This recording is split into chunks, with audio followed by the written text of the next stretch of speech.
आइए दोस्तों सफलता की ओर और एक कदम बढ़ाते हैं और एक नई क्लास की शुरुआत करते हैं। और ये क्लास है दोस्तों मध्य प्रदेश संविदा शिक्षक वर्ग 3 का, जो कि बाल विकास का ये सेकंड क्लास है दोस्तों। जो कि हम यहाँ पे प्रीवियस क्वेश्चन पेपर को बहुत ही अच्छे से बहुत ही सटीकता के साथ में क्वेश्चनों को हल कर रहे हैं। सो यदि आप मध्य प्रदेश संविदा शिक्षक वर्ग 3 का एग्जाम देने वाले हो और आपका एक सपना है टीचर बनने का, तो ये क्लास आप सभी के लिए बहुत ही महत्वपूर्ण है। सो चलिए दोस्तों, बिना समय गवाए क्वेश्चनों की ओर बढ़ते हैं। और पहला क्वेश्चन आपके स्क्रीन पे शो हो रहा है, जो कि आपसे पूछा गया है कि बाल विकास में सबसे महत्वपूर्ण भूमिका कौन निर्वाह करता है। सो आपको जो मध्य प्रदेश संविदा शिक्षक वर्ग 3 में ऐसे ही सेम क्वेश्चन देखने को मिलेगा दोस्तों। और ये वो क्वेश्चन है जो आपको आपकी तैयारी को दिखाते हैं कि आपको किस स्तर का तैयारी और करना चाहिए और आपने क्या तैयारी किया है। और ये वो क्वेश्चन होंगे जो कि आपके लिए एक नए क्वेश्चन तैयार करते हैं। तो एक क्वेश्चन आपके लिए कम से कम 1 से 5 तक क्वेश्चन, नए क्वेश्चन तैयार करेंगे दोस्तों। सो एक एक क्वेश्चन को आपको बहुत ही अच्छा से देखना है, अच्छा से समझना है और अपनी तैयारी को और बेहतर करना है। सो यहाँ पे आपने क्वेश्चन देखा दोस्तों। क्वेश्चन देखने के बाद में आपके पास में ऑप्शन है परिवार के सदस्य, रिश्तेदार, माता पिता या फिर मित्र। अब हम देखते हैं दोस्तों, क्वेश्चन को समझते हैं। क्वेश्चन में पूछा गया आपसे कि बाल विकास में सबसे महत्वपूर्ण जो भूमिका जो होता है ना, वो कौन निर्वाह करता है। क्या परिवार निर्वाह करता है, क्या रिश्तेदार निर्वाह करता है, या फिर माता पिता या फिर मित्र। वैसे यदि हम देखें दोस्तों, तो ये चारों ऑप्शन में कहीं ना कहीं बालक के विकास में महत्वपूर्ण भूमिका निभाते हैं। लेकिन आपको पूछा गया है सबसे पहला, तो यहाँ पे आपको पहला जो प्राथमिकता है बालक के विकास में, वो कौन देता है वो देखना है यहाँ पे। ठीक है। सो वैसे यदि हम देखें दोस्तों, जब बच्चा जन्म लेता है तो जन्म लेने के बाद में उसके करीब में जो अभिभावक होते हैं वो होते हैं दोस्तों, को होते हैं माता पिता होते हैं। तो वैसे यदि हम देखें तो इस क्वेश्चन का राइट आंसर माता पिता होगा। अब वो क्यों? क्योंकि माता पिता ही सबसे पहले बच्चे के संपर्क में आता है, ये आप सभी को पता है। और माता पिता वो होता है जो बच्चे के सभी आवश्यक जो चीजें होती है उनकी पूर्ति करता है। और पूरी यानी कि पूर्ण रूप से माता पिता, जो बच्चा जन्म लेता है उस समय जो बच्चा जो होता है ना, माता पिता पर डिपेंड होता है। यानी कि जो भी चीज जो चाहिए बच्चे को, माता पिता ही उनको दे पाते हैं। जैसे भोजन हो गया, या फिर सुरक्षा हो गया, या फिर स्नेह हो गया, ये सारी जो चीजें मिलती है वो कहाँ से मिलती है? माता पिता से ही मिलती है। और वे बच्चों को यानी कि भाषा सिखाते हैं, साथ ही साथ समाज में कैसे किस प्रकार से व्यवहार करना है, वो व्यवहारिक जो ज्ञान है वो कहाँ से मिलता है? माता पिता के माध्यम से हमें देखने को मिलता है। साथ ही साथ बच्चों में आत्मविश्वास की जो भावना हो गई, या फिर आत्म अभिव्यक्ति की जो भावना है, वो कहाँ से मिलता है दोस्तों? वो पूरा माता पिता से ही मिलता है। सो इस प्रकार से हम यहाँ पे क्वेश्चन देखेंगे, क्वेश्चन के बाद में उसका डिटेल पे टूट पड़ेंगे कि ताकि आपका क्वेश्चन यहाँ पे क्लियर हो, आपका कुछ भी डाउट ना बचे। अब यहाँ पे आपका क्वेश्चन बहुत ही आसान हो गया होगा, मैं ऐसा उम्मीद करता हूँ, क्योंकि बालक के विकास में महत्वपूर्ण भूमिका निभाते हैं। कौन निभाता है दोस्तों? महत्वपूर्ण भूमिका की बात कर रहा है यहाँ पे, है ना। सो वो होगा माता पिता होगा। ठीक है। तो ये आपको यहाँ पर याद रखना है। इसके बाद में कुछ इंपॉर्टेंट पॉइंट की ओर लेके चलता हूँ दोस्तों। जो कि माता पिता के, यानी कि जो माता पिता जो होते हैं ना दोस्तों, बच्चों के पहले शिक्षक माने जाते हैं। क्योंकि पहला जो ज्ञान है, या फिर सबसे पहले जो ज्ञान जो बच्चों को मिलता है दोस्तों, वो कहाँ से मिलता है? अपने माता पिता के माध्यम से मिलता है। सो ये शिक्षक या फिर मार्गदर्शक के रूप में कार्य करने का जो कार्य किसका होता है? माता पिता का होता है। और जो प्रारंभिक विकास जो कहीं ना कहीं बच्चों का होता है दोस्तों, 0 से 6 वर्ष तक। और ये पूरा शिक्षा का जो प्रभाव है, या फिर जो ज्ञान का जो प्रभाव है, वो माता पिता का होता है। और यही होता है दोस्तों कि पेरेंट्स किस प्रकार से है और उन्हें किस प्रकार से बच्चों को ज्ञान दे रहे हैं, वो एक बहुत ही महत्वपूर्ण होता है। और यही एक बच्चों के ऊपर में एक बहुत गहरा प्रभाव पड़ता है। ठीक है। और परिवार का माहौल बालक के मानसिक और सामाजिक विकास को भी प्रभावित करता है।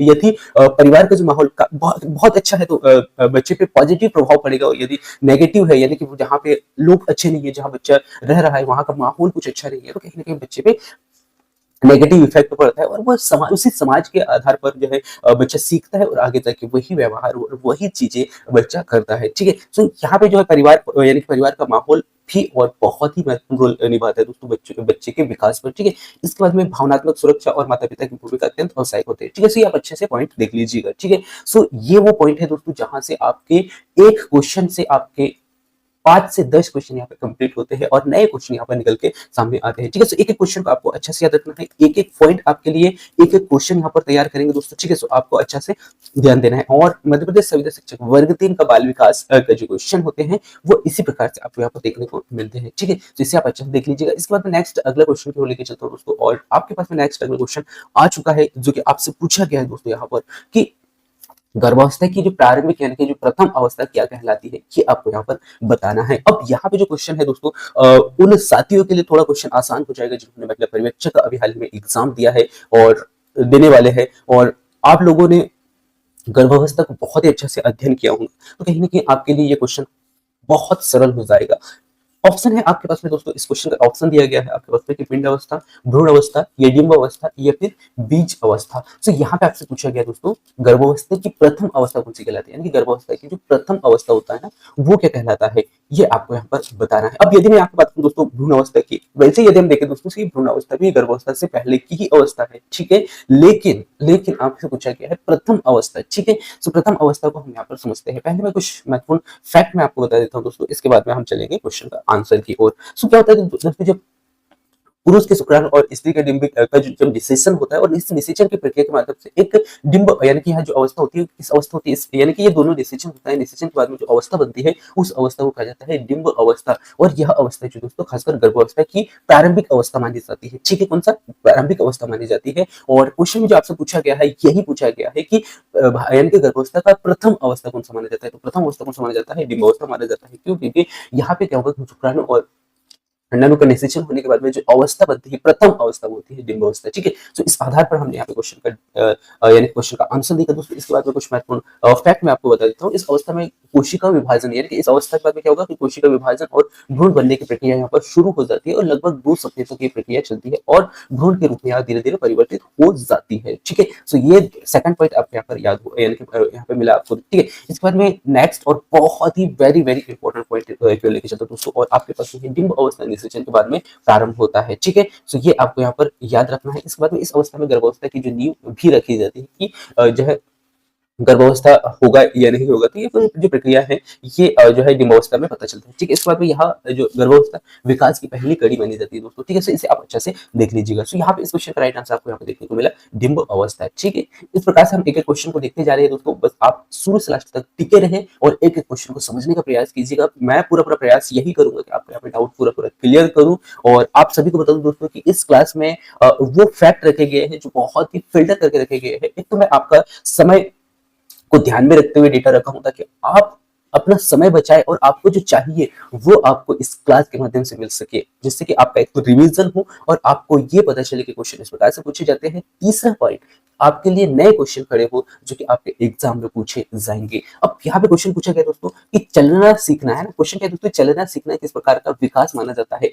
और मैं आपके यहाँ पे रुकता हूँ, आपको एक बहुत ही इंपॉर्टेंट बात बता देता हूँ दोस्तों बाल विकास के लिए, कि बाल विकास में आपको आप जो है आपकी सोचने की क्षमता को जो है बढ़ाना होता है, क्योंकि जितने भी क्वेश्चन पूछे जाते हैं दोस्तों लगभग वो ज्यादातर लॉजिकल क्वेश्चन होते हैं, यानी कि आपको सोचने पर मजबूर करते हैं बाल विकास के क्वेश्चन। सो कहीं ना कहीं आपको सोचते हुए उन क्वेश्चनों का आंसर देना होता है, क्योंकि ये बाल विकास वो सब्जेक्ट होता है जो आप जिस समाज में रह रहे हो या जिस समाज में जो प्रक्रियाएं घटती है, जो प्रक्रियाएं होती है बालक के, जैसे बालक बड़ा होता है, बड़ा होने के बाद में किस प्रकार के व्यवहार में परिवर्तन होता है, किस प्रकार से बालक के विकास के लिए जो है समाज जो है उसमें हकदार होता है, या फिर हम कह सकते हैं दोस्तों कि माता पिता का क्या दायित्व होता है। सो इस प्रकार की जो सारी जो संरचनाएं हैं वो हमें पढ़ना होता है। तो कहीं ना कहीं ये हमारे आसपास जो घटनाएं घट रही है या जो बच्चों को हमें ध्यान देना है वो सारी चीजें होती है। सो कहीं ना कहीं ये हमारे आसपास इर्द गिर्द जो चीजें घट रही है वो हमें पूछा जाता है। सो कहीं ना कहीं ये आपको सोचने पर मजबूर करेगा ये सब्जेक्ट, है ना। तो आपको सोच समझ कर हर एक क्वेश्चन को समझना है और उसका आंसर देना है, ठीक है। तो यहाँ पे मैंने काफी लंबा लेक्चर दे दिया है,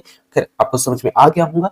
अब हम चलते हैं क्वेश्चन की ओर, और क्वेश्चन है दोस्तों चलना सीखना किस प्रकार का विकास माना जाता है। अब यहाँ पे आपको क्वेश्चन को समझना है कि चलना और सीखना, यहाँ पे 2 पॉइंट है, एक तो चलना और सीखना किस प्रकार का माना जाता है। अब मैंने यहाँ पे आपको कल के क्लास में, यदि आपने कल की क्लास में देखा होगा, तो मैंने आपको एक 2 महत्वपूर्ण पॉइंट बताया था दोस्तों, एक मोटर स्किल और एक यानी कि जिसे कहा जाता है सूक्ष्म कौशल, और एक होता है दोस्तों यानी कि मोटर स्किल, और एक होता है ग्रोथ मोटर यानी कि ग्रोथ मोटर स्किल, और एक फाइन मोटर स्किल। 2 प्रकार के स्किल मैंने बताया था आपको, एक बताया था दोस्तों ग्रोथ मोटर स्किल, ठीक है, इसके बाद में फाइन मोटर स्किल, ठीक है। यानी कि ये दोनों ऐसे पॉइंट है दोस्तों जो कि बाल विकास के बहुत ही वेरी वेरी इंपॉर्टेंट पॉइंट माने जाते हैं, और यहाँ से लगभग क्वेश्चन पूछे ही जाते हैं। अब ये ग्रोथ मोटर स्किल क्या होता है दोस्तों, इसमें क्या होता है कि इसमें बच्चा जो है मसल्स का अधिक उपयोग करता है। क्या करता है, मसल्स का यहाँ पर अधिक उपयोग होता है। मसल्स का अधिक उपयोग मींस यहाँ पे जैसे बच्चा दौड़ रहा है, ठीक है, या फिर चल रहा है, ठीक है, या फिर कूद रहा है, तो इस कंडीशन में क्या होगा कि यहाँ पे बच्चे मसल्स का अधिक उपयोग कर रहा है। तो यहाँ पे जो बच्चे चल रहा है, चलना सीख रहा है, तो यहाँ पे कौन सा स्किल होगा, ये आपको यहाँ पर पूछा गया है, ठीक है। मैंने यहाँ पे उदाहरण आपको बता दिया। यदि मैं यहाँ पे बताऊं दोस्तों फाइन मोटर स्किल की, फाइन मोटर स्किल में बच्चा जो है मसल्स का यहाँ पे कम उपयोग करता है। कैसे करता है, कम उपयोग करता है। जैसे कि बच्चा कोई पेन को पकड़ रहा है, ठीक है, पेन पकड़ा है या फिर लिख रहा है, तो यहाँ पे क्या हो रहा है, यानी कि मसल्स का यहाँ पर कम उपयोग हो रहा है। ठीक, तो ये आपको यहाँ पर याद रखना चाहिए, मैंने आपको यहाँ पे बता दिया है। ठीक है, इसके बाद में कुछ महत्वपूर्ण क्वेश्चनों के फैक्ट को लेके चलते हैं दोस्तों। चलना सीखना किसके माध्यम से होता है? अंगों के माध्यम से होता है। ठीक है, यानी कि बच्चे क्या करते हैं, जब चलना सीखता है, जब छोटे आप बच्चे को देखते हो, मान लीजिए कि छोटा बच्चा है और ये चलना सीख रहा है। ठीक है, क्या कर रहा है? चलना सीख रहा है। तो उस कंडीशन में क्या होता है कि अपने जब शुरू बच्चा धीरे में यानी कि बच्चे बचपन में चलना सीखता है, छोटा रहता है, तो अपने अंगों को नियंत्रित करता है और चलता है, कई बार चलता है फिर गिरता है, फिर चलता है फिर गिरता है। तो ये प्रक्रिया बच्चों के इसमें चलते रहती है। ठीक है, तो ये शुरू स्टार्ट में अपने अंगों को नियंत्रित करने की क्षमता से जुड़ा हुआ होता है और बच्चा धीरे धीरे चलना सीखता है यहाँ पर। और ये खासकर किससे जुड़ा हुआ था दोस्तों? मोटर स्किल से जुड़ा हुआ होता है। ठीक है, तो ये आपको यहाँ पर याद रखना है। और ये खासकर क्रियात्मक विकास के अंतर्गत आता है, यानी कि बच्चा क्या कर रहा है? यहाँ पर क्रिया कर रहा है, जिसमें कि हाथ पैरों की गतिविधि का संतुलन या फिर समन्वय या संतुलन सब यहाँ पर शामिल होते हैं, जिससे कि बच्चा हाथ पैरों का तालमेल यानी कि बॉडी का जो पूरा तालमेल है उसको उसका संतुलन को बनाकर चलना यहाँ पर सीखता है और धीरे धीरे बच्चे धीरे धीरे चलने की प्रयास करता है और चलना सीख जाता है। ठीक है, तो ये आपको यहाँ पर याद रखना है। और एक दिन एक ऐसा समय आता है दोस्तों जिसमें कि बच्चा स्वतंत्र रूप से चलना सीख जाता है और आत्मविश्वास की दिशा में एक कदम बढ़ा लेता है। ठीक है, ये फैक्ट आपको यहाँ पर याद रखना है। सो यहाँ पे आपको समझ में आया चलना सीखना और बच्चों से रिलेटेड जो पॉइंट आपको यहाँ पे देखने को मिले कि बच्चे में किस प्रकार के जो विकास की जो प्रक्रिया होती है वो मैंने आपको यहाँ पे शारीरिक प्रक्रिया जो होती है वो किस प्रकार से होती है, जैसे कि मैंने आपको ग्रोस मोटर स्किल और एक फाइन मोटर स्किल बताया। ठीक है, तो ये दो वेरी वेरी इंपॉर्टेंट पॉइंट है जो कि आपसे पूछे गए हैं और हो सकता है कि इसी स्लाइड यानी कि इसी क्लास में आपको आगे भी क्वेश्चन यहाँ से पूछे जा सकते हैं। ठीक है, तो ये है दोस्तों क्रियात्मक विकास का जो शारीरिक क्रियात्मक क्षमताओं से ये जुड़ा हुआ होता है। ठीक है, कौन सा? चलना सीखना। ठीक है, और यह मुख्य रूप से मोटर स्किल पर आधारित होता है। ठीक है, तो इस प्रकार से आपके क्वेश्चन का राइट आंसर क्या देखने को मिला दोस्तों? वो देखने को मिला शारीरिक विकास। ठीक है, हो सकता है एक क्वेश्चन आपका समय ले दोस्तों, लेकिन मैंने पूरा प्रयास यही किया है कि आपको उस क्वेश्चन का पूरा निचोड़ में दे पाऊं ताकि आपको और कहीं भटकने की जरूरत नहीं हो। ठीक है, नेक्स्ट अगला क्वेश्चन है दोस्तों आपके स्क्रीन पे आ चुके हैं जो कि आपसे पूछा गया कि 124 निम्न में से यानी कि 124वां क्वेश्चन है दोस्तों कि निम्न में से कौन सा घटक बालक के मानसिक स्वास्थ्य को प्रभावित नहीं करता है। अब यहाँ पे बहुत बार क्या करते हैं दोस्तों कि जब हम एग्जाम हॉल में रहते हैं ना तो हम एक तो बहुत सारे लोग घबरा जाते हैं, ये क्वेश्चन को अच्छे से पढ़ते ही नहीं है और डायरेक्ट क्वेश्चन के ऑप्शनों पे कूदते हैं या फिर डायरेक्ट आंसर देने का प्रयास करते हैं। तो ऐसी गलती कभी नहीं करना है, पहले आपको क्वेश्चन समझना है क्योंकि क्वेश्चन भी वो आपके लिए फाइंड होगा दोस्तों जो आपके आंसर तक लेके जाएगा। तो पहले तो आपको क्वेश्चन समझना होगा, क्वेश्चन समझने के बाद में आपको आंसर देना है ना। तो अब यहाँ पे क्या होता है कि बहुत सारे लोग नहीं वाले जो शब्द होता है उसको अच्छे से देख नहीं पाते हैं और ऐसे हर एक स्टूडेंट कहीं ना कहीं यदि वो बहुत ही जल्द में रहते हैं या फिर एक तो घबराए हुए रहते हैं तो 2 से 3 क्वेश्चन गलत ही होते हैं और ये इंसान की एक बहुत बड़ी गलती होती है और एक एक नंबरों से कहीं ना कहीं जब हम नॉट क्वालिफाई अपने आप को देखते हैं तो बहुत पश्चाताप होता है। तो ऐसी गलती आपको नहीं करना है, ये विशेष तौर पर ध्यान रखना है दोस्तों। ठीक है, इसके बाद में मैं आपको ऑप्शनों की ओर लेके चलता हूं और जो कि आपसे पूछा गया है परिवार की गरीबी। अब क्वेश्चन को पुनः फिर से रिपीट करता हूं मैं कि निम्न में से कौन सा घटक बालक के मानसिक स्वास्थ्य को प्रभावित नहीं करता है। तो यहाँ पे आपको बताना है कि बालक के मानसिक स्वास्थ्य को प्रभावित करने वाले जो घटक है वो कौन से नहीं है। अब पहले हम क्या करेंगे, पॉजिटिव देखेंगे कौन से घटक है। ठीक है, क्योंकि बहुत बार जब हम पढ़ते हैं ना दोस्तों तो हम नेगेटिव नहीं पढ़ते बल्कि पॉजिटिव पढ़ते हैं। तो ऐसे में जब भी क्वेश्चन नेगेटिव पूछा जाता है नहीं है वाला तो पहले आपको पॉजिटिव को हटा लेना है, इसके बाद में जो नेगेटिव बचता है वही उस क्वेश्चन का आंसर होता है। ठीक है, सो हम देखते हैं पहले ऑप्शनों की ओर। सो परिवार की गरीबी क्या बालक के मानसिक स्वास्थ्य पर परिवार की यानी कि जो परिवार यदि कोई परिवार गरीब है तो उसका प्रभाव पड़ेगा। या कक्षा में नींद न आना ये प्रभाव पड़े यानी कि इससे बच्चे के मानसिक विकास पर प्रभाव पड़ेगा। या फिर जो है स्नेह की कमी या फिर घरेलू कलह यानी कि कलह मिस होता है दोस्तों। बहुत सारे लोग कहते हैं यानी कि इससे सरल शब्दों में यदि मैं कहूँ तो झगड़े या फिर अन्य प्रकार की जो घटनाएं घटती है वो हम कह सकते हैं दोस्तों। ठीक है, सो वो क्या कहलाता है? कलह कहलाता है। ठीक है, सो यानी कि घरेलू मामले जो होते हैं बहुत बार झगड़े हो गए या फिर अन्य प्रकार की जो घटनाएं घटती है वो हो गया। ठीक है, तो अब यहाँ पे आपको बताना है दोस्तों कि बालक के विकास यानी कि बालक के स्वस्थ को प्रभावित नहीं करती है। तो ऐसे कौन कौन से प्रभावित करती है ये आपको यहाँ पर बताना था। ठीक है, अब इसका आंसर आप दीजिएगा, मैं आपको लेके चलता हूँ और थोड़ा सा डिटेल में और मैं आपको यहाँ पर बताने का प्रयास करता हूँ इस क्वेश्चन का संपूर्ण निचोड़। तो बालक के मानसिक स्वास्थ्य पर दोस्तों खासकर गरीबी, स्नेह की कमी और साथ साथ पारिवारिक झगड़े का यहाँ पर पड़ता है, बुरा प्रभाव पड़ता है। ठीक है, खासकर जो गरीब जो होता है दोस्तों कहीं ना कहीं जो है उसके मानसिक यहाँ पे आपसे पूछा गया है मानसिक स्वास्थ्य पर, है ना। सो कहीं ना कहीं गरीब तो गरीबी के कारण या फिर कम स्नेह यानी कि स्नेह की कमी यानी कि पूर्ण रूप से प्रेम नहीं मिल पाता है, स्नेह नहीं मिल पाता है माता पिता से, परिवार से, तो भी कहीं ना कहीं ये बच्चा प्रभावित होता है। ठीक है, अपने मानसिक स्तर पर। साथ के साथ बहुत जगह क्या होता है दोस्तों झगड़े हो गए या फिर अन्य प्रकार की जो घटनाएं घटती है घरेलू मामले में, तो ये भी कहीं ना कहीं बच्चे के लिए हानिकारक होते हैं। ठीक है, सो ये आपको यहाँ पर याद रखना है। तो इससे आपको यहाँ पर क्वेश्चन का राइट आंसर मिला होगा कि बालक के मानसिक स्वास्थ्य पर खासकर गरीबी का भी प्रभाव पड़ता है पॉजिटिव आधार पर यदि हम देखें तो। और साथ ही साथ जो है बच्चे के स्नेह में, यानी कि बच्चे को यदि घर पे स्नेह नहीं मिला, परिवार से सही स्नेह नहीं मिल पाया, क्योंकि बहुत बार क्या होता है दोस्तों कि जहाँ पे कुछ ऐसे पेरेंट्स होते हैं जिनके 2 या 3 बच्चे होते हैं, तो उस कंडीशन में क्या होता है कि कुछ ऐसे बच्चे होते हैं जो एक यानी शुरू का बच्चा या फिर लास्ट का बच्चा ऐसा होता है जिसे प्रेम नहीं मिल पाता है, तो कहीं ना कहीं बच्चे के मानसिक स्वास्थ्य पर बहुत ही प्रतिकूल या नेगेटिव प्रभाव पड़ता है ना। सो ये नहीं होना चाहिए। तो इस आधार पर यदि हम देखें दोस्तों, तो ये भी पॉजिटिव के आधार पर आपको देखने को मिलेगा, यानी कि यहाँ पे भी जो बच्चों को यदि स्नेह नहीं मिल पाता है तो कहीं ना कहीं बच्चे पे बुरा प्रभाव पड़ता है। इसके बाद में जो है घरेलू कलह, यानी कि घर पे बहुत सारे झगड़े या फिर इस प्रकार से बुराइयां वाली जो चीजें घटती है, तो वो भी कहीं ना कहीं बच्चे के मानसिक स्वास्थ्य पर प्रभाव डालते हैं दोस्तों। ठीक है, तो इस प्रकार से यदि हम देखें दोस्तों, तो मानसिक स्वास्थ्य पर प्रभाव डालने वाले कौन कौन से पॉइंट हो गए, एक तो शारीरिक यानी कि परिवार की गरीबी, साथ ही साथ स्नेह की कमी और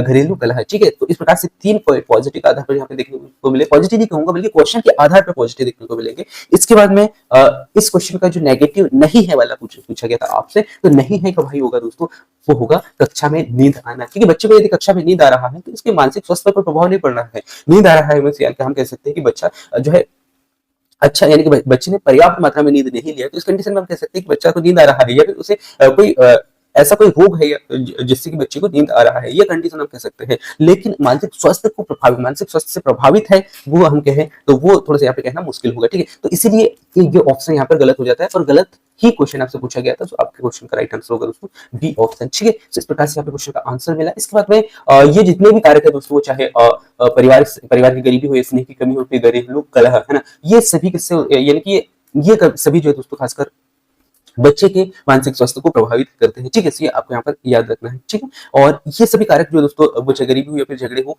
ये सभी तनाव और भय के कारण, यानी कि भय और साथ ही साथ असुरक्षा को जन्म देते हैं, जिससे कि बच्चे के मानसिक स्वास्थ्य पर बहुत बुरा प्रभाव पड़ता है दोस्तों। और जबकि नींद की यदि हम बात करें दोस्तों, एक सकारात्मक पॉजिटिव थिंकिंग के आधार पर यदि हम देखें तो बच्चे की पढ़ाई में, यानी कि बच्चे पढ़ाई में रुचि ले रहा है, यानी कि सकारात्मक यहाँ पे संकेत है कि बच्चे के व्यवहार या बच्चे की पढ़ाई में कोई नेगेटिव इफेक्ट नहीं पड़ रहा है यहाँ पे, है ना। नींद ना आने का कारण कहीं कुछ और हो सकता है, लेकिन हम शारीरिक रूप यानी मानसिक रूप से स्वास्थ्य पर प्रभाव हम ये नहीं कह सकते। ठीक है, तो ये आपको यहाँ पर याद रखना है। इसके बाद में नेक्स्ट अगला क्वेश्चन को लेकर चलूंगा दोस्तों, ये पूरा डिटेल आपको पीडीएफ में मिल जाएगा, वहां से आप अच्छा से देख लीजिएगा, क्योंकि मैंने यहाँ पे बता दिया है क्या इस क्वेश्चन का पूरा निचोड़ था, वो मैंने यहाँ पे एक्सप्लेन करने का प्रयास किया है। ठीक है, तो ये आप अच्छे से देख लीजिएगा दोस्तों। ठीक है, इसके बाद में मैं कुछ इंपॉर्टेंट पॉइंट बता देता हूँ दोस्तों। पारिवारिक कलह और जो उपेक्षा जो होती है ना दोस्तों, ये मानसिक तनाव का कारण बनाती है। ठीक है, इसके साथ साथ मानसिक स्वास्थ्य के लिए भावनात्मक सुरक्षा जरूरी होता है बच्चे के लिए। ठीक है, साथ ही साथ सक्रिय और जागरूकता मानसिक स्वास्थ्य के संकेतक होते हैं। ठीक है, ये भी आपको यहाँ पर याद रखना। और कक्षा में जागना सकारात्मक व्यवहार का संकेत होता है। ठीक है, तो ये आपको यहाँ पर याद रखना है दोस्तों। ठीक है, अच्छा यहाँ पे आपको याद रखना है दोस्तों, कक्षा में नींद ना आना, है ना, कक्षा में नींद ना आना यहाँ पे पूछा गया है। तो कक्षा में यदि नींद नहीं आ रहा है तो बच्चा कैसा है, मतलब बच्चा पढ़ रहा है या फिर अपने यानी कि पढ़ाई के प्रति क्या कर रहा है, रुचि रख रहा है। ठीक, तो ये पॉइंट को आपको अच्छे से ध्यान देना है, जो कि मैंने यहाँ पे थोड़ा सा ध्यान नहीं दिया था। ठीक है, तो ये पॉजिटिव थिंकिंग के आधार पर था दोस्तों। इस क्वेश्चन का राइट आंसर आपको यहाँ पर मिल चुका है, यानी कि कक्षा में नींद ना आना ये पॉजिटिव के आधार पर ही है। लेकिन इससे पहले जो नहीं वाले थे वो आपको यहाँ पर ध्यान देना था, जिसमें कि कला हो गया, स्नेह हो गया और परिवार की गरीबी। ठीक है, सो ये आप ध्यान दीजिएगा। ठीक है, सो इस प्रकार से इस क्वेश्चन का राइट आंसर तो आपको वही मिला, लेकिन पूरा निचोड़ भी आपको वहां पर देखने को मिला। ठीक है, इसके बाद में नेक्स्ट अगला क्वेश्चन है दोस्तों, प्रश्न क्रमांक जो आपको दिया गया है 125, यानी कि विकास का अर्थ आपको यहाँ पर बताना था दोस्तों। सो विकास का अर्थ क्या है, पहला ऑप्शन है आपके पास में व्यवहार में परिवर्तन, कल्पना में परिवर्तन और आकार में परिवर्तन और भावना में परिवर्तन। ठीक है, आपको बताना है दोस्तों कि विकास में परिवर्तन जो है, विकास में जो परिवर्तन, माफ कीजिएगा, विकास का अर्थ क्या है, क्या व्यवहार में परिवर्तन है, कल्पना में परिवर्तन है, आकार में परिवर्तन है या फिर भावना में परिवर्तन है। तो ये आपको यहाँ पर बताना है। सो यदि हम बात करें दोस्तों विकास की, सो विकास केवल शारीरिक बढ़ावा से नहीं होता है, बल्कि सोच, व्यवहार और भावनाओं के, यानी कि भावनाओं और सामाजिक क्षमताओं से परिवर्तन होता है। ठीक है, सो इससे आपको यहाँ पे समझ में आ रहा होगा कि इस क्वेश्चन का राइट आंसर क्या है, यानी कि विकास का जो परिवर्तन है दोस्तों, ये खासकर शारीरिक परिवर्तन से नहीं होता है और ना ही आकृति के आधार पर, यानी कि हम कह सकते हैं आकृति के आधार पर जो कि होता है, ना कि यानी कि बल्कि ये सोच, व्यवहार और भावनाओं और सामाजिक क्षमताओं के आधार पर परिवर्तन होता है। और यह गुणात्मक परिवर्तन होता है दोस्तों, जो खासकर अनुभव और उम्र के साथ होता है, यानी कि बच्चे जैसे जैसे बड़ा होता है और व्यक्ति बड़ा होते होते होते एक ऐसे स्टेज तक पहुंचता है दोस्तों, जैसे कि उसकी उम्र के साथ में, यानी कि आप कह सकते हैं यहाँ पे एक शब्द में जोड़ सकता हूँ, परिपक्वता। अब ये परिपक्वता क्या है, ये पिछले क्लास में मैंने बहुत अच्छे से बताया था। परिपक्वता वो आपको याद रखना है, क्योंकि ये पॉइंट आपसे बार बार पूछा जाएगा बाल विकास में, है ना। अब यहाँ पे जैसे जैसे जो बच्चा है या फिर जो बालक है वो परिपक्व होते जाता है दोस्तों, वैसे वैसे उसके पास में अनुभव आते हैं और उन्हीं अनुभवों के माध्यम से वो सीखता है और अपने ज्ञान में परिवर्तन करता है। तो जैसे जैसे उसके अनुभव उसके पास में अनुभव आते हैं वैसे वैसे दूसरे नए कार्य को यहाँ पर अच्छा से कर पाता है, और यह सतत क्रमिक और बहुआयामी प्रक्रिया माना जाता है विकास, ठीक है। यानी कि मैं ये कह सकता हूँ दोस्तों कि बच्चे यानी कि बच्चा जो है सीखने की जो प्रक्रिया जो होती है ना वो लगातार सीखते जाता है, यानी कि कैसे एक सतत है, क्रमिक है और बहुआयामी है। अब यहाँ पे मैं आपको बता देता हूँ दोस्तों, बहुत सारे लोग यहाँ पे कंफ्यूज होंगे, सतत और क्रमिक, है ना, सतत क्रमिक और एक आपसे पूछा गया है बहुआयामी, ठीक है।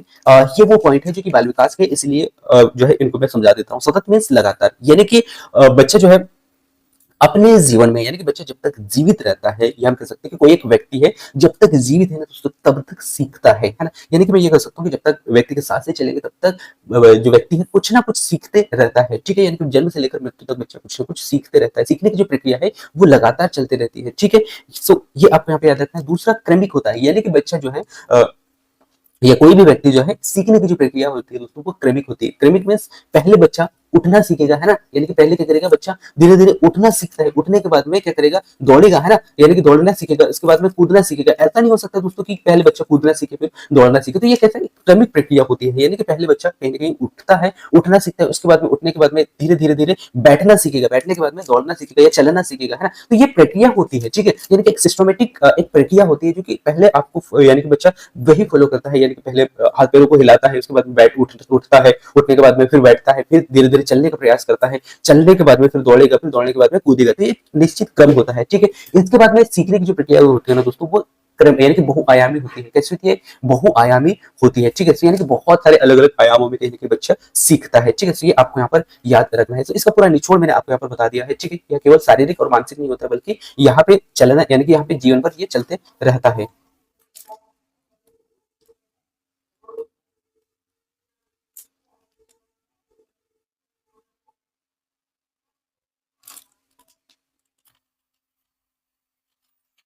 सो इस क्वेश्चन का राइट आंसर है दोस्तों व्यवहार में परिवर्तन, ठीक है। तो ये आपको यहाँ पर याद रखना है, ठीक है। तो इस प्रकार से इस क्वेश्चन का पूरा निचोड़ आपने देखा दोस्तों। इसके बाद में हम चलते हैं नेक्स्ट अगला क्वेश्चन की ओर, और नेक्स्ट अगला क्वेश्चन आप देख पा रहे होंगे कि निम्न में से कौन सा मानसिक विकार नहीं है। अब यहाँ पे पुनः फिर से आपसे नहीं है वाला आपसे पूछा गया है दोस्तों, ठीक है। तो पहला ऑप्शन है आपके पास में मिर्गी, गठिया या फिर तंत्रिक यानी कि तंत्रिक रोग या फिर मनोविकृति, ठीक है। तो यहाँ पे आपको बताना है दोस्तों कि कौन सा मानसिक विकार नहीं है। विकार मीन्स रोग हम कह सकते हैं कि कौन सा मानसिक विकार नहीं है। तो इन चारों में से आपको बताना है दोस्तों मानसिक विकार कौन सा नहीं है, ठीक है। इससे पहले मैं कुछ फैक्ट में आपको बता देता हूँ, तक आप क्वेश्चन का आंसर देने का प्रयास कीजिएगा। मानसिक विकार मीन्स क्या होता है दोस्तों, मानसिक विकार वे होते हैं जिनमें मस्तिष्क और व्यवहार को प्रभावित करते हैं, वो कार्य कहलाते हैं, वो व्यवहार कहलाते हैं दोस्तों, वो कहलाते हैं मानसिक विकार, ठीक है। तो ये आपको यहाँ पर याद रखना है, जिसमें की मिर्गी हो गया एक बीमारी का यानी माना जाता है। इसके बाद में तंत्रिका रोग हो गया या फिर मनोविकृति है, ये सभी मानसिक विकार के श्रेणी के अंतर्गत आते हैं, ठीक है। तो ये आपको यहाँ पर याद रखना है। लेकिन गठिया की अगर बात करें दोस्तों, ये एक शारीरिक रोग होता है, शारीरिक रोग है जो खासकर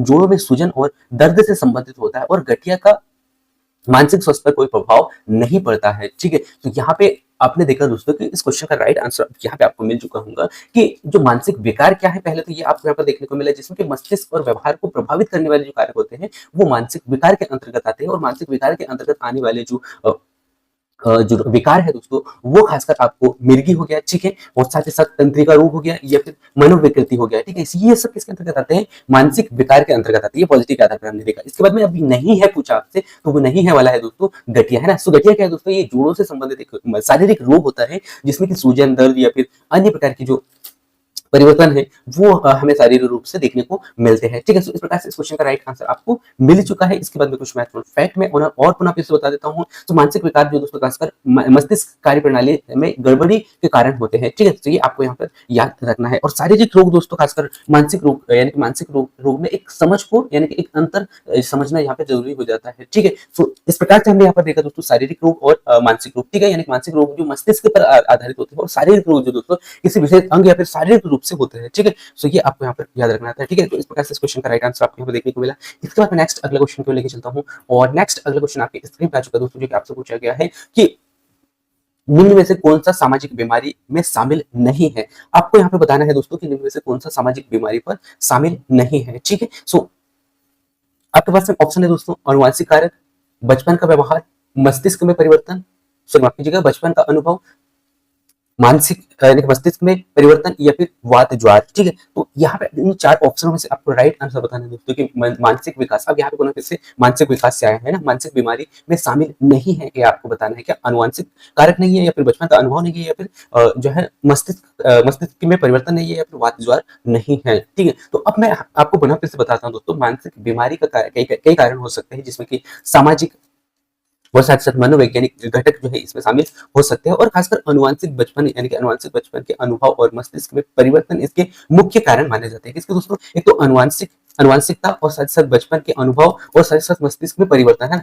ये वो मुख्य कारण माने जाते हैं दोस्तों, जो मानसिक विकार में शामिल नहीं होते हैं। ठीक है, यानी कि ये मुख्य कारण माने जाते हैं। ठीक है, तो ये आपको यहाँ पर याद रखना है। अब यहाँ पे क्वेश्चन क्या पूछा गया था कि शामिल नहीं है। ठीक है, तो शामिल नहीं है वाले कौन से दोस्तों? तो शामिल नहीं है वाला आपको यहाँ पर देखने को मिलेगा, और वो खासकर आपको यहाँ पर देखने को मिलेगा दोस्तों, वो वात ज्वार। ठीक है, तो इस प्रकार से इस क्वेश्चन का राइट आंसर क्या होगा दोस्तों? वात ज्वार होगा। अब मैं क्वेश्चन को पुनः फिर से अच्छे से एक्सप्लेन करता हूँ। आपसे पूछा गया था कि ऐसा कौन सा बीमारी है जो कि मानसिक विकास से संबंधित नहीं है। तो मानसिक विकास से संबंधित पूर्व कौन सा है? तो अनुवांशिक जो है दोस्तों, अनुवांशिक कारक भी मानसिक विकास से संबंधित है, यानी कि ये भी पॉजिटिव कहा जाएगा क्वेश्चन के अकॉर्डिंग, है ना। इसके बाद में बचपन का अनुभव, ये भी क्वेश्चन के आधार पर पॉजिटिव ही होगा, और मस्तिष्क में परिवर्तन। ठीक है, तो ये तीनों पॉइंट जो दोस्तों, ये किसमें शामिल होते हैं? मानसिक विकार में शामिल होते हैं। ठीक है, तो ये आपको यहाँ पर याद रखना था। लेकिन एक ऐसा बीमारी है वात ज्वार, जो कि ये यानी कि मस्तिष्क से संबंधित नहीं है, बल्कि ये शारीरिक रोग से संबंधित है, जिसमें कि हृदय, जोड़ों और साथ साथ तंत्रिका तंत्र को ये प्रभावित करने का कार्य करता है। ठीक है, और जिसमें कि मानसिक स्वास्थ्य पर इसका सीधा प्रभाव देखने को नहीं मिलता है। ठीक है, तो इस प्रकार से इस क्वेश्चन का पूरा संपूर्ण निचोड़ मैंने आपको यहाँ पर बताने का प्रयास किया। ठीक है, और ये आप अच्छे से देख लीजिएगा, मानसिक विकास कैसे होता है दोस्तों? बहुआयामी होता है। ठीक है, और अनुभव और साथ साथ स्वभाव, और इसमें अनुभव और स्वभाव पर गहरा प्रभाव डालता है, और मस्तिष्क संरचना में बदलाव की मानसिक यानी कि बदलाव भी मानसिक बीमारी के संकेतक माने जाते हैं। ठीक है, तो ये अच्छे से देख लीजिएगा। इसके बाद में नेक्स्ट अगला क्वेश्चन को लेके चलता हूं दोस्तों। हो सके तो आप स्क्रीनशॉट भी ले सकते हैं इसके बाद में, और यानी कि इसको स्क्रीनशॉट लेने के बाद में अच्छे से आप समझ सकते हैं दोस्तों। ठीक है, या फिर आप पीडीएफ के माध्यम से आपकी तैयारी को और बेहतर कर सकते हैं। नेक्स्ट अगला क्वेश्चन आपसे पूछा गया दोस्तों कि एक वर्ष में स्वस्थ बच्चे, यानी कि एक वर्ष में स्वस्थ बच्चे का वजन सामान्यतः कितना होता है? अब ये क्वेश्चन भी उन साथियों के लिए बहुत ही आसान हो जाएगा दोस्तों, जिन्होंने महिला पर्यवेक्षक का एग्जाम दिया होगा, क्योंकि आपने शिशु अवस्था या फिर गर्भावस्था आपने पढ़ा होगा दोस्तों, वहां पे आपने इन पॉइंटों को बहुत ही अच्छे से अध्ययन किया होगा। ठीक है, जिसमें कि आपके पास ऑप्शन है दोस्तों, जन्म के वजन का 2 गुना होता है, जन्म के वजन का 3 गुना होता है, या फिर जन्म के वजन का 4 गुना होता है, या फिर जन्म के वजन का 5 गुना होता है। ठीक है, तो ये आपको यहाँ पर बताना था। ठीक है, तो ये इस क्वेश्चन का राइट आंसर क्या होगा दोस्तों? जन्म के वजन का 3 गुना होता है। ठीक है, यानी कि बच्चे का जो सामान्य वजन जो होता है दोस्तों, वो कितना होता है? वो होता है, सामान्य वजन कितना होता है, ये आपको यहाँ पर बताना था। ठीक है, तो ये 1 वर्ष के अंतराल में यदि हम देखें दोस्तों, यहाँ पे पूछा गया था 1 वर्ष में। ठीक है, तो वो होता है 3 गुना। कैसे होता है? 3 गुना होता है। ठीक है, तो ये आपको यहाँ पर याद रखना है। इसके बाद में कुछ महत्वपूर्ण फैक्ट मैं आपके सामने रखता हूँ दोस्तों। सामान्यतः एक स्वस्थ बच्चे का जो वजन होता है दोस्तों, 1 वर्ष के अंदर में कितना? 3 गुना होता है। ठीक है, और इसके बाद में इसमें शारीरिक वृद्धि जो है इस अवस्था में बहुत अधिक तेजी से बढ़ने लगते हैं। ठीक है, तो ये आपको यहाँ पर याद रखना है। ठीक है,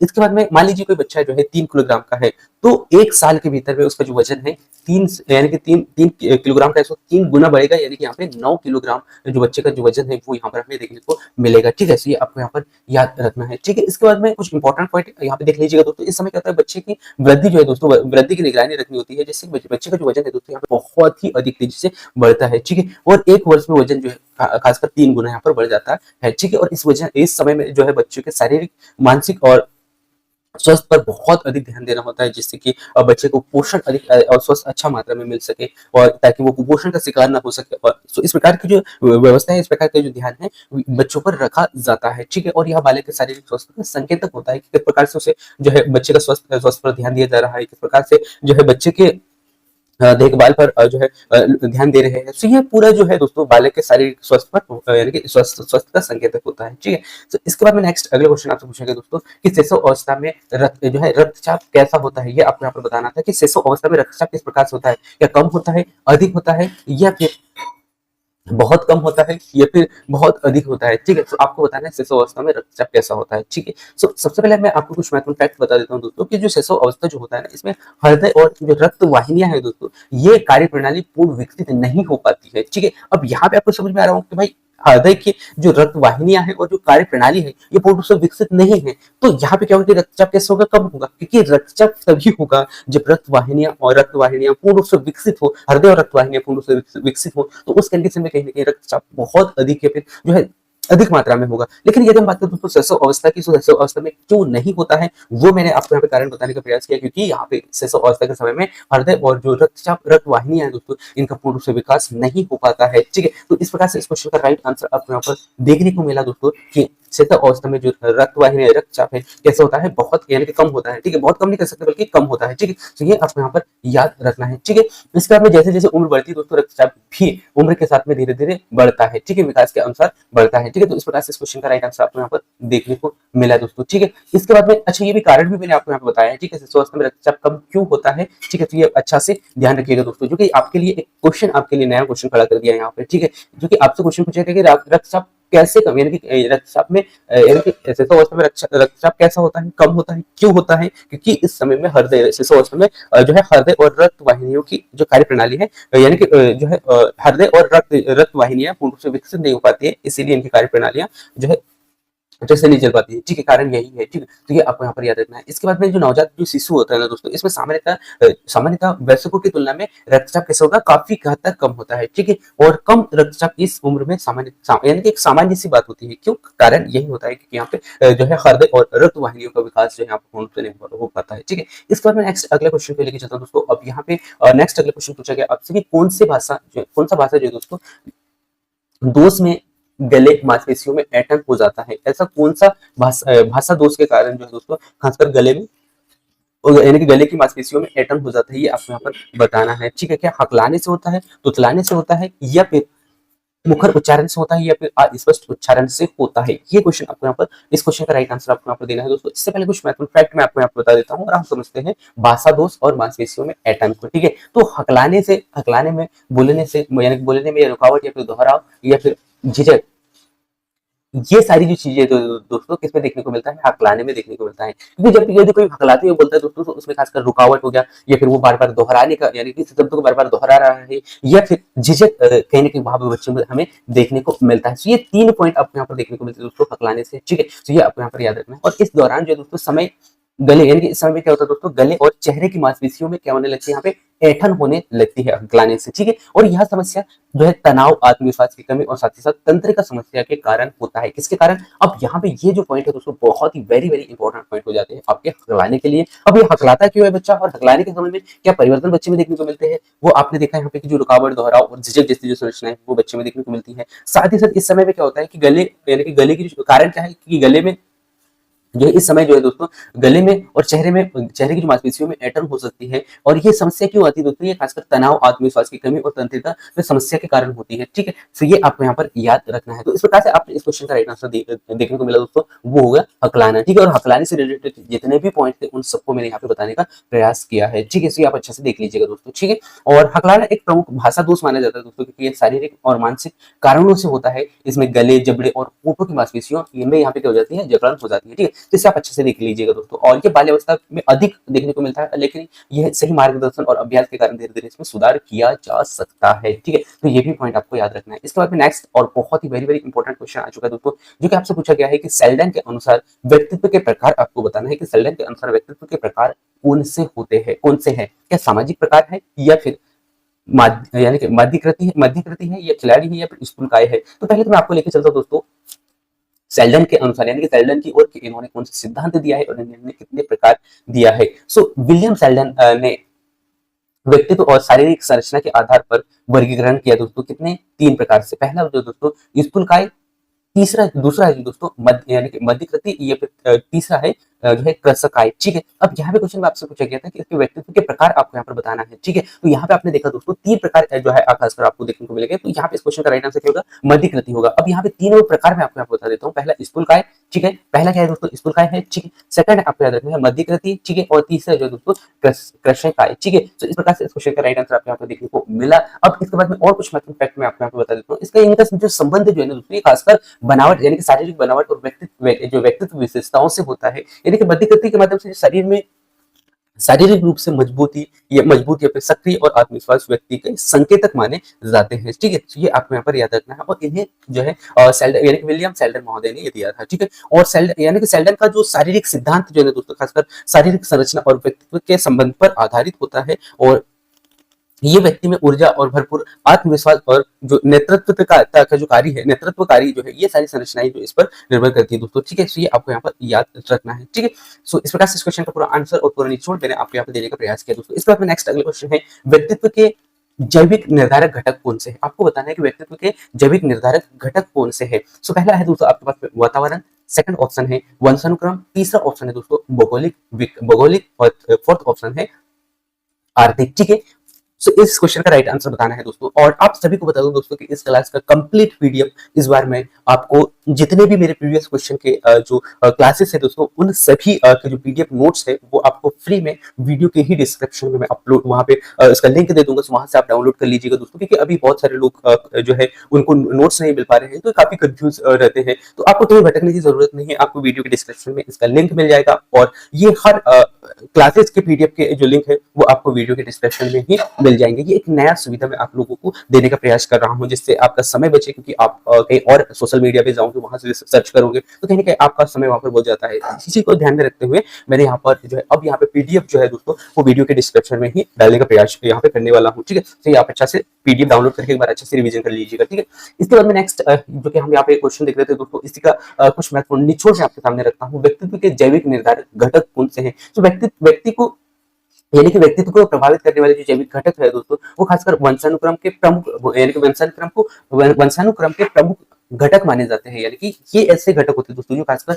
व्यक्तित्व को प्रभावित करने वाले जैविक घटक में वंशानुक्रम प्रमुख माना जाता है। यानी कि मैं ये कह सकता हूँ दोस्तों कि मान लीजिए आपके जो पूर्वज है या फिर कोई ऐसा व्यक्ति है जो जिनको इस प्रकार के जो जैविक घटक देखने को मिलते हैं, यानी कि मान लीजिए कि कोई एक ऐसा पेरेंट्स है जिसको कोई विकार है, कोई ऐसी बीमारी है, या फिर कोई एक ऐसा विकार हम कह सकते हैं दोस्तों, तो वही विकार जो है कि बच्चे में भी देखने को मिलते हैं। तो ये कैसा है, वंशानुक्रम घटक माना जाता है। ठीक है, यानी कि जो व्यवहार है या जो संरचनाएं है वो माता पिता से बच्चों में ट्रांसफर हो रहे हैं, तो वो क्या कहलाते हैं, वंशानुक्रम घटक माने जाते हैं। ठीक है, तो ये आपको यहाँ पर याद रखना है। इसे अनुवांशिक भी हम कह सकते हैं। ठीक है, तो ये आपको यहाँ पर याद रखना है। और वंशानुक्रम से शारीरिक गुण जैसे बौद्धिक क्षमता या स्वभाव आदि प्राप्त होते हैं। ठीक है, तो ये आपको यहाँ पर याद रखना है दोस्तों। और जैविक निर्धारक वे होते हैं जो जन्म के पूर्व व्यक्ति में मौजूद होते हैं, उससे कहा जाता है जैविक निर्धारक। ठीक है, तो इससे इस प्रकार से आपका यहाँ पे क्वेश्चन कंप्लीट होता है और पूरा निचोड़ मैंने यहाँ पे आपको बताने का प्रयास किया। सो ये होगा दोस्तों इस क्वेश्चन का राइट आंसर बी ऑप्शन। ठीक है, यानी कि व्यक्तित्व में जैविक निर्धारक,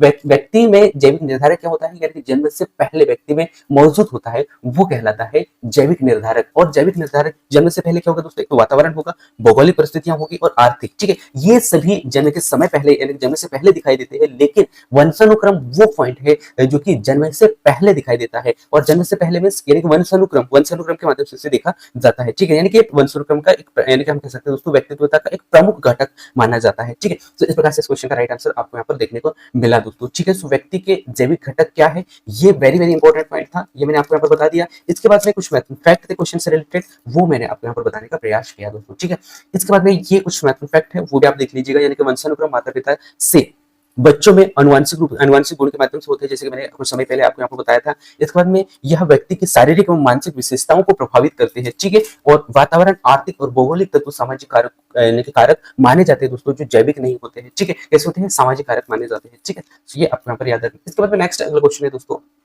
भाषा विकास का सिद्धांत नहीं है। पुनः फिर से आपसे पूछा गया है भाषा विकास का सिद्धांत नहीं है। तो अब पहले हम पॉजिटिव देख लेते हैं कि भाषा विकास के सिद्धांत कौन कौन से हैं, इससे आपका क्वेश्चन और आसान हो जाएगा। ठीक है, सो भाषा विकास खासकर ये दोस्तों अनुबंधन यानी कि हम कह सकते हैं कि संविधानात्मक है ना, संविधानात्मक जिसमें कि अनुकरण यानी कि नकल करना, या परिपक्वता के सिद्धांत, ये खासकर ये सिद्धांत यहाँ पर भूमिका निभाते भाषा विकास में। ठीक है, कौन कौन से दोस्तों, अनुबंधन यानी कि ये कहा जाता है संविधानात्मक। ठीक है, अनुबंधन यानी कि संविधानात्मक। तीसरा जो दोस्तों नकल करना यानी कि अनुकरण करना। ठीक है, और तीसरा जो दोस्तों परिपक्व यानी कि ये परिपक्वता के सिद्धांत के यानी कि सिद्धांत में भूमिका यानी कि ये तीनों जो पॉइंट है दोस्तों, ये कैसे होते हैं दोस्तों, ये विकास यानी कि भाषा विकास में महत्वपूर्ण भूमिका निभाते हैं। ठीक है, तो ये आपको यहाँ पर याद रखना है। और ये खासकर अतिरिक्त इनके अतिरिक्त यदि हम देखें दोस्तों, जो शक्ति का जो सिद्धांत है, ये एक भाषा विकास का पार्ट नहीं माना जाता है दोस्तों, ये बल्कि ये एक अलग प्रकार से हम यहाँ पे देख सकते हैं, यानी कि शक्ति का सिद्धांत है ना, यानी कि ये अलग जो है यानी कि अलग शब्द यहाँ पर हो जाता है इन क्वेश्चन के आधार पर यदि हम देखें तो यह सिद्धांत भाषा के मूल सिद्धांतों का यानी कि मूल सिद्धांत नहीं माना जाता है। तो इस प्रकार से यदि हम देखें दोस्तों पॉजिटिव के आधार पर तो भाषा विकास का सिद्धांत कौन कौन सा है। तो भाषा विकास का सिद्धांत में यानी कि बच्चा भाषा सीख रहा है तो वो किस माध्यम से सीख रहा है, एक तो अनुबंधन के माध्यम से सीख रहा है, अनुकरण के माध्यम से सीख रहा है। यानी बच्चा जैसे जैसे बड़ा होता है और बड़ा होने के बाद जैसे जैसे जिस समाज में रहता है बच्चे को जैसे जैसा लैंग्वेज मिलता है यानी कि आइट साइड में जो बोला जाता है वो अनुकरण के माध्यम से बच्चा सीखता है। इसके साथ साथ में परिपक्वता में यानी कि बच्चे जैसे जैसे बड़ा होते जाता है वैसे वैसे भाषा का विकास उसमें होते रहता है और उसी प्रकार से भाषा का उतना अच्छा से ज्ञान और उतना अच्छा से सक्षम भाषा सीखने में सक्षम हो जाता है दोस्तों जैसे जैसे वो परिपक्व होते जाता है। ये आप सभी को पता है दोस्तों कि जब बच्चा जब छोटा होता है तो धीरे धीरे हकलाना या फिर बबलाना सीखता है। इसके बाद में धीरे धीरे बच्चा कुछ शब्दों को कुछ जो है लेटरों को जोड़ के जो सबसे पहले आप सभी को पता है कि स्वरों का उपयोग करता है बच्चा। इसके बाद में धीरे धीरे शब्द यूज कर शब्दों को बोलने लगता है और बोलने के बाद में सेंटेंस पे जाता है ना, और धीरे धीरे जो है शब्दों को समझने लगता है, वस्तुओं के बारे में समझने लगता है। तो इस प्रकार से जो है बच्चे में जो परिपक्वता जैसे जैसे आती है वैसे वैसे भाषा का विकास उनमें होते रहता है। ठीक है, और इस प्रकार से ऐसा होता है कि बच्चे को संपूर्ण जो है भाषा विकास यानी कि भाषा का विकास यहाँ पर दिखाई देने लगता है। ठीक है, तो इस प्रकार से उस भाषा में बच्चा जो है सक्षम हो जाता है। ठीक है, तो ये आपको यहाँ पर याद रखना है। ठीक है, तो इस आधार पर यदि हम देखें दोस्तों भाषा विकास के सिद्धांत के आधार पर जो है पॉजिटिव के रूप में आपको 3 पॉइंट देखने को मिले थे। अब नहीं है पूछा था तो नहीं है कि भाई नहीं होगा दोस्तों, जिसमें कि अतिरिक्त शक्ति का सिद्धांत है, यानी पे अतिरिक्त शक्ति की यहाँ पे कोई आवश्यकता नहीं होगी दोस्तों भाषा विकास में। ठीक है, तो ये हो गया इस क्वेश्चन का गलत आंसर, गलत ऑप्शन, गलत क्वेश्चन का गलत ऑप्शन आपको यहाँ पर देखने को मिला। ठीक है, इसके बाद नेक्स्ट अगला क्वेश्चन है दोस्तों भाषा विकास के सिद्धांत जो है दोस्तों खासकर व्यवहार, अनुकरण और अनुभव पर आधारित होते हैं। ठीक है, जो कि मैंने यहाँ पे क्वेश्चन में बता दिया था। ठीक है, तो ये आप अच्छे से देख लीजिएगा। इसके बाद नेक्स्ट अगला क्वेश्चन आपसे पूछा गया था दोस्तों कि बहुबुद्धि का सिद्धांत किसने दिया था। क्वेश्चन क्या है दोस्तों, बहुबुद्धि का सिद्धांत किसने दिया था। अब ये क्वेश्चन आप सभी के लिए बहुत ही वेरी वेरी इंपॉर्टेंट है दोस्तों। गार्डन ने दिया था, हार्वर्ड गार्डन ने दिया था, प्याजे ने दिया था, या फिर गोल्डमैन ने, या फिर जॉन मेयर ने। ठीक है, सो ये दोस्तों बहुबुद्धि का जो सिद्धांत है आप सभी को पता है बहुबुद्धि का सिद्धांत जो हार्वर्ड गार्डन महोदय ने दिया था, और इन्होंने एक फॉर्मूला दिया था दोस्तों जिसके माध्यम से बुद्धि का जो सिद्धांत यानी कि बुद्धि का जो क्षमता है वो हम यहाँ पे देख सकते हैं कि वो मंदबुद्धि का है या फिर जो है अधिक बुद्धि वाला है। इस प्रकार के जो मापन जो है दोस्तों हम खासकर जो है बहुबुद्धि के सिद्धांत के लिए यानी कि बुद्धि के सिद्धांत यानी कि बुद्धि का मापन के लिए हार्वर्ड गार्डन ने एक फॉर्मूला दिया था, उसके माध्यम से हम यहाँ पर निकालते हैं। ठीक है, अगर यदि हम बात करें दोस्तों क्वेश्चन में पूछा गया था कि बुद्धि का सिद्धांत किसने दिया था, तो बुद्धि का सिद्धांत गार्डन ने दिया था। ठीक है, तो आप अच्छे से देख लीजिएगा दोस्तों। अब मैं आपको यहाँ पे लेके चलता हूँ दोस्तों हार्वर्ड गार्डन की और इन्होंने यहाँ पे बुद्धि का सिद्धांत को प्रस्तुत किया था, और उन्होंने कहा था दोस्तों कि बुद्धि केवल एक रूप नहीं है बल्कि विभिन्न प्रकार के यानी कि बुद्धि की शक्ति विभिन्न प्रकार की होती है। ठीक है, तो ये मानना किसका था, जो हार्वर्ड गार्डन का था। ठीक है, और भाषाई, तार्किक, संगीत और शारीरिक, सामाजिक इत्यादि अनेक प्रकार के हो सकते हैं। ठीक है, तो ये आपको यहाँ पर याद रखना है, और यह सिद्धांत शिक्षा के व्यक्तिगत अंतर को समझने में सहायक करता है कि अलग अलग व्यक्ति में अलग अलग जो है दोस्तों अंतर हमें देखने को मिल सकता है। किसी को संगीत में रुचि हो या किसी को शारीरिक क्षमताओं में रुचि हो, जैसे कि आपने देखा होगा कि डब्ल्यू आप देखते हो, या फिर बहुत सारे ऐसे जो खेल होते हैं जिनमें शरीर का उपयोग यहाँ पर शारीरिक रूप से जो है लड़ा जाता है या खेला जाता है, तो वो सब ये जो अंतर जो है ना दोस्तों ये हार्वर्ड गार्डन के द्वारा ये देखने को मिला है। ठीक है, और इन्होंने कहा था कि केवल बुद्धि ही केवल यानी कि बुद्धि ही नहीं होता है बल्कि यहाँ पे विभिन्न प्रकार के अलग अलग अंतर यहाँ पर देखने को मिलते हैं। ठीक है, तो ये आपको यहाँ पर याद रखना है। और हार्वर्ड गार्डन का हर सिद्धांत यानी कि हार्वर्ड गार्डन का सिद्धांत विद्यार्थी की अलग योग्यता को महत्व देता है। इससे पारंपरिक यानी कि आईक्यू लेवल धारने की चुनौती भी यहाँ पे दिया था, और इन्होंने आईक्यू लेवल निकालने के लिए एक फॉर्मूला भी दिया था दोस्तों। तो उसे भी आप अच्छे से देखकर चले जाइएगा, क्योंकि पिछले बार वो सीटेट में बहुत बार क्वेश्चन वहां से पूछा गया है। ठीक है, हार्वर्ड गार्डन से और डायरेक्ट आपसे फॉर्मूला पूछ लिया गया था। ठीक है, किसने दिया है, ठीक, तो वो आपसे पूछा जा सकता है, इसे आप अच्छे से देख लीजिएगा। और आगे आने वाली क्लासेसों में उन पॉइंटों को भी मैं वहां यानी कि इन क्लासेसों में कवर करने का प्रयास करूंगा। ठीक है, इसके बाद नेक्स्ट क्वेश्चन आपसे पूछा गया दोस्तों कि शिक्षण अधिगम की सूचना प्रक्रिया किस अधिगम सिद्धांत से संबंधित है। क्वेश्चन क्या है दोस्तों, क्वेश्चन को पुनः रिपीट करता हूँ। शिक्षण अधिगम की सूचना प्रक्रिया जो है किस अधिगम सिद्धांत से संबंधित है। क्या व्यवहार से संबंधित है, संज्ञानात्मक से संबंधित है, भावनात्मक से संबंधित है, या फिर सामाजिकता से संबंधित है, ये आपको यहाँ पर बताना है। सो यदि मैं आपको बात करूं दोस्तों शिक्षण अधिगम सूचना की यानी कि सूचना प्रक्रिया की, तो ये किससे संबंधित है ये आपको यहाँ पर बताना था। तो ये खासकर जो दोस्तों सूचना प्रक्रिया जो है संज्ञानात्मक अधिगम सिद्धांत से संबंधित होता है। ठीक है, किससे होता है, संज्ञानात्मक सिद्धांत से संबंधित होता है। ठीक है, यानी कि मैं ये कह सकता हूँ दोस्तों कि बच्चा यदि सूचना पढ़ रहा है, सूचना प्रक्रिया का अधिगम से किससे संबंधित है, संज्ञानात्मक अधिगम से संबंधित है। यानी कि मान लीजिए आप कोई यानी कि हर रोज दैनिक भास्कर पढ़ रहे हो, ऐसा सूचना पढ़ रहे हो, तो वो क्या होगा, किस सिद्धांत पर आधारित होगा, तो वो होता है दोस्तों संज्ञानात्मक सिद्धांत के आधार पर। जब हम दैनिक भास्कर पढ़ते हैं या फिर अन्य कोई पत्रिका पढ़ते हैं सरल शब्दों में यदि मैं कहूँ, तो उससे हमें बहुत सारे ज्ञानों का चीज यानी कि ज्ञानों के बारे में पता होता है कि कहाँ क्या हो रहा है और कैसा कौन कैसा क्या व्यवहार कर रहा है, क्या कौन सी घटना घटी, तो उनसे हम क्या करते हैं, संज्ञानात्मक विचार हमें हमारे पास हमारे भीतर आते हैं और हम उन सबको समझ पाते हैं। तो ये क्या होगा, तो इस क्वेश्चन का राइट आंसर क्या होगा, बी ऑप्शन होगा, संज्ञानात्मक, नहीं व्यवहार, नहीं भावनात्मक और नहीं सामाजिक। ठीक है, तो ये डायरेक्ट सूचना प्रक्रिया के माध्यम से हमें यहाँ पर देखने को मिलता है दोस्तों। ठीक है, यानी कि प्राथमिकता हम देंगे संज्ञानात्मक को ही। ठीक है, तो ये आपको यहाँ पे इस क्वेश्चन का राइट आंसर था। और यह सिद्धांत जो दोस्तों मस्तिष्क को कंप्यूटर की तरह यानी कि देखता है और जिसमें जानकारी ग्रहण करना या संग्रहण करना या फिर इनका पुनः प्रयोग करना। ठीक है, ये यानी कि एक हम कह सकते हैं दोस्तों की सूचना प्रक्रिया के माध्यम से होता है। ठीक है, तो ये आप अच्छे से देख लीजिएगा दोस्तों। और संज्ञानात्मक अधिगम सिद्धांत जो है बौद्धिक और मानसिक जो है प्रक्रियाओं को समझाता है दोस्तों। ठीक है, तो ये भी अच्छा से आप देख सकते हैं। इसके बाद में नेक्स्ट अगले क्वेश्चन है दोस्तों, आपके स्क्रीन पे आ चुका है, जो कि आपसे पूछा गया है कि एक छात्र जो शिक्षक एवं सहपाठियों से तर्क वितर्क करता रहता है, तो वह क्या होगा, क्या हो सकता है, क्या समस्यात्मक बालक हो सकता है क्या? तो यदि आपने क्वेश्चन को समझा दोस्तों, है ना, यानी कि एक छात्र जो है शिक्षक व सहपाठियों के साथ में तर्क वितर्क कर रहा है, तो क्या वह समस्या से ग्रसित है? भाई समस्या से यदि वो ग्रसित होता है तो इस प्रकार के तर्क वितर्क करता ही नहीं, पहली बात तो ये हो गया। ठीक है, इसके बाद में क्या औसतन बालक है? क्या आप ये कह सकते हो कि नहीं, मतलब ये बालक औसतन है, यानी कि ये बालक जो है इसे ये नहीं पता है इसलिए ये ऐसा बोल रहा है। अच्छा, ये भी कहना थोड़ा सा उचित यहाँ पर नहीं होगा। तीसरा, प्रभावशाली बालक, यानी कि बच्चे यदि तर्क कर रहा है तो वो कहीं ना कहीं जानता है या फिर जानने के इच्छुक है, तो वो कहलाएगा यानी कि प्रतिभाशाली बालक, यानी कि जिनकी जो बौद्धिक क्षमता जो है वो बहुत अधिक होती है। तो इस प्रकार से बच्चे में यदि है तो वो तर्क वितर्क कर पाएगा शिक्षकों से या अपने सहपाठियों के साथ में, न कि हटी जो हटी बालक है दोस्तों, ये भी हम ये नहीं कह सकते कि आरटी जो बालक है तो वो जो है अपने सहपाठियों या फिर शिक्षकों से तर्क वितर्क कर पाएगा। क्योंकि बहुत बार हम देखते हैं दोस्तों कि बहुत सारे जो बच्चे जो हटी तो होते हैं लेकिन शिक्षक से डरते हैं, वो एक कोने में या फिर सबसे लास्ट में बैठते हैं, आगे नहीं बढ़ पाते हैं।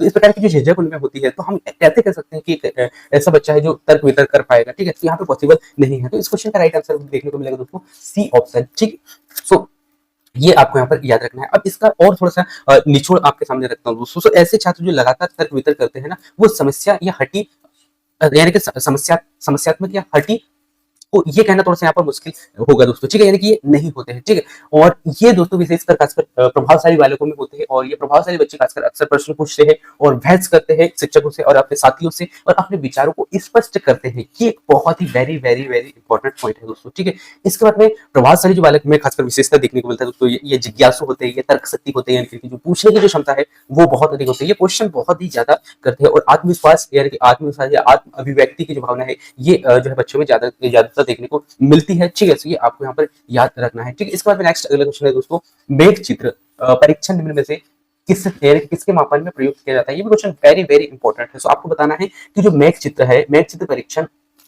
निम्न में से किसके मापन में प्रयुक्त किया जाता है, ये आपको यहाँ पर बताना था दोस्तों। सो आपके पास में ऑप्शन है अभिरुचि, रुचि या फिर व्यक्तित्व या फिर बुद्धि। ठीक है, इस क्वेश्चन का राइट आंसर आप देने का प्रयास कीजिएगा। मैं आपको यहाँ पर समझाने का प्रयास करता हूँ मेघ यानी कि मेघ चित्र परीक्षण क्या है। ठीक है, सो यदि हम बात करें दोस्तों इस क्वेश्चन की, तो ये क्या होता है दोस्तों, एक प्रोजेक्टिव यानी कि एक प्रोजेक्टिव टेक्निक यानी कि इसे माना जाता है, एक प्रोजेक्टिव टेक्निक माना जाता है दोस्तों। इस परीक्षण में क्या होता है कि बच्चे जो है बच्चों को धुंधला या फिर अमूर्त चित्र दिखाए जाते हैं। क्या किया जाता है इस परीक्षण में, बच्चों को धुंधले या फिर अमूर्त चित्र दिखाए जाते हैं और उनसे कहा जाता है कि वे उसमें क्या देख रहे हैं। यानी कि कुल मिलाकर हम कह सकते हैं दोस्तों कि बच्चों को सोचने पे यहाँ पर मजबूर किया जाता है, ताकि बच्चा सोच सके, अपने विचारों को प्रकट कर सके या फिर अपने सोचने की जो क्षमता है उसको यहाँ पर विकसित कर सके। ठीक है, तो इसीलिए जो ये परीक्षण यहाँ पर किया जाता है। और खासकर बच्चों को धुंधले या फिर जो कम दिखाई देने वाले या फिर अमूर्त चित्र में, यानी कि जो स्पष्ट रूप से दिखाई नहीं दे रहे हैं, वहां पे बच्चा कल्पना करके उन चित्रों को पहचानता है। ठीक है, पहचान सके, इसलिए उस प्रकार के जो चित्र दिखाए जाते हैं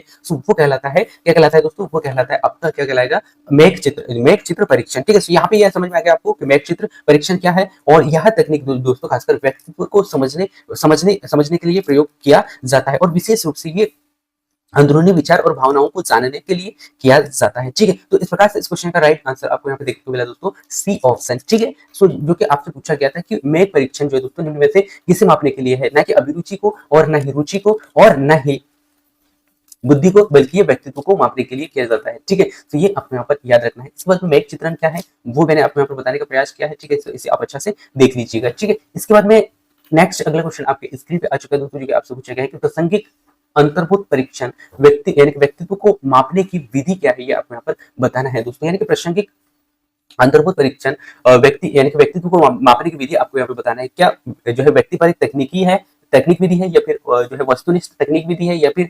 प्रेक्षकीय तकनीक तकनीक विधि है, या फिर प्रयोगात्मक तकनीक विधि है। तो इन 4 ऑप्शनों में से आपको बताना है कि प्रासंगिक जो है अंतर्बोध परीक्षण यानी कि अंतर परीक्षण व्यक्तित्व को मापने की विधि कौन सी है, ठीक है। तो इन 4 ऑप्शनों से आपको राइट आंसर बताना है दोस्तों। इससे पहले मैं आपको यहाँ पे बताने का प्रयास करता हूँ प्रासंगिक अंतर्बोध परीक्षण को, जिससे कि आपका क्वेश्चन का आंसर यहाँ पर और आसान हो जाएगा दोस्तों, ठीक है। तो यदि हम बात करें दोस्तों प्रासंगिक अंतर्बोध परीक्षण की, तो यहाँ इसमें खासकर व्यक्ति को कुछ ऐसे चित्र दिखाकर उनमें कहानी बनाने के लिए कहा जाता है दोस्तों। अब पहले जो क्वेश्चन आपने देखा था दोस्तों, जो कि मेघ चित्रण में यहाँ पे क्या किया जाता था कि बच्चों को ऐसे चित्र दिखाए जाते थे जो धुंधले होते थे, स्पष्ट रूप से नहीं दिखाई देते थे, यानी कि उस चित्र को देखकर बच्चा अपने कल्पनाओं के माध्यम से सोचकर जो वहां पर आंसर देता था, ठीक है। अब यहाँ पे जो सेकंड क्वेश्चन सी से नीचे नेक्स्ट अगला क्वेश्चन यहाँ पर आपसे पूछा गया है कि प्रासंगिक अंतर्बोध परीक्षण जो है दोस्तों व्यक्ति को मापने की विधि है। तो क्या मापने की विधि है ये आपको यहाँ पर बताना है। तो प्रासंगिक अंतर्बोध परीक्षण में क्या किया जाता है दोस्तों, खासकर इसमें भी एक ऐसी कहानी यानी कि एक व्यक्ति को कुछ ऐसे चित्र दिखाकर उसमें कहानी बनाने को कहा जाता है, जिससे कि वह अवचेतन विचार, भावनाओं या अनुभव को बच्चे के उजागर किया जा सके, जिससे कि उनके प्रयोग यानी कि उनके प्रयोग जो है दोस्तों व्यक्तित्व विश्लेषण के लिए किया जा सकते हैं, ठीक है। किसके लिए किया जा सकते हैं दोस्तों, व्यक्तित्व यानी कि व्यक्तिपरक तकनीक के लिए, यानी कि व्यक्तित्व विश्लेषण के लिए किया जा सके, ठीक है। तो इस प्रकार से यहाँ पे हमने देखा दोस्तों इस क्वेश्चन का पूरा निचोड़। अब यहाँ पे आपको समझ में आया होगा प्रासंगिक अंतर्बोध में क्या किया जाता है, यानी कि इसमें खासकर ऐसे कुछ चित्र दिखाए जाते हैं, उसके बाद में कहानी बनाने के लिए कहा जाता है, ठीक है। तो ये आपको यहाँ पे याद रखना है। और इसमें खासकर अवचेतन विचार है ना, क्या होता है दोस्तों, अवचेतन विचार, भावनाओं और अनुभव, ये इन सबको उजागर करने का यहाँ पे कार्य किया जाता है। और इसका प्रयोग जो है दोस्तों खासकर व्यक्तित्व विश्लेषण है ना, व्यक्तित्व विश्लेषण के लिए किया जाता है, ठीक है। तो ये आपको यहाँ पर याद रखना है दोस्तों। और टीएटी जिसे कहा जाता है दोस्तों व्यक्तित्व यानी कि प्रासंगिक अंतर्गत परीक्षण, यानी कि ये क्या होता है दोस्तों, इसमें खासकर बच्चे और बड़ों दोनों में प्रयोग किया जाता है, और यह व्यक्ति के सामाजिक संबंध और साथ ही साथ डर और महत्वाकांक्षा आदि को उजागर करता है। तो इसका विकास जो है दोस्तों खासकर हैरी जो है मॉरी ने किया था। किसने किया था तो दोस्तों ये भी आपको यहाँ पर याद रखना है, जो कि आपसे क्वेश्चन पूछा जा सकता है। तो ये भी बहुत ही वेरी वेरी इंपॉर्टेंट पॉइंट हो जाता है दोस्तों आपके एग्जाम के लिए, ठीक है।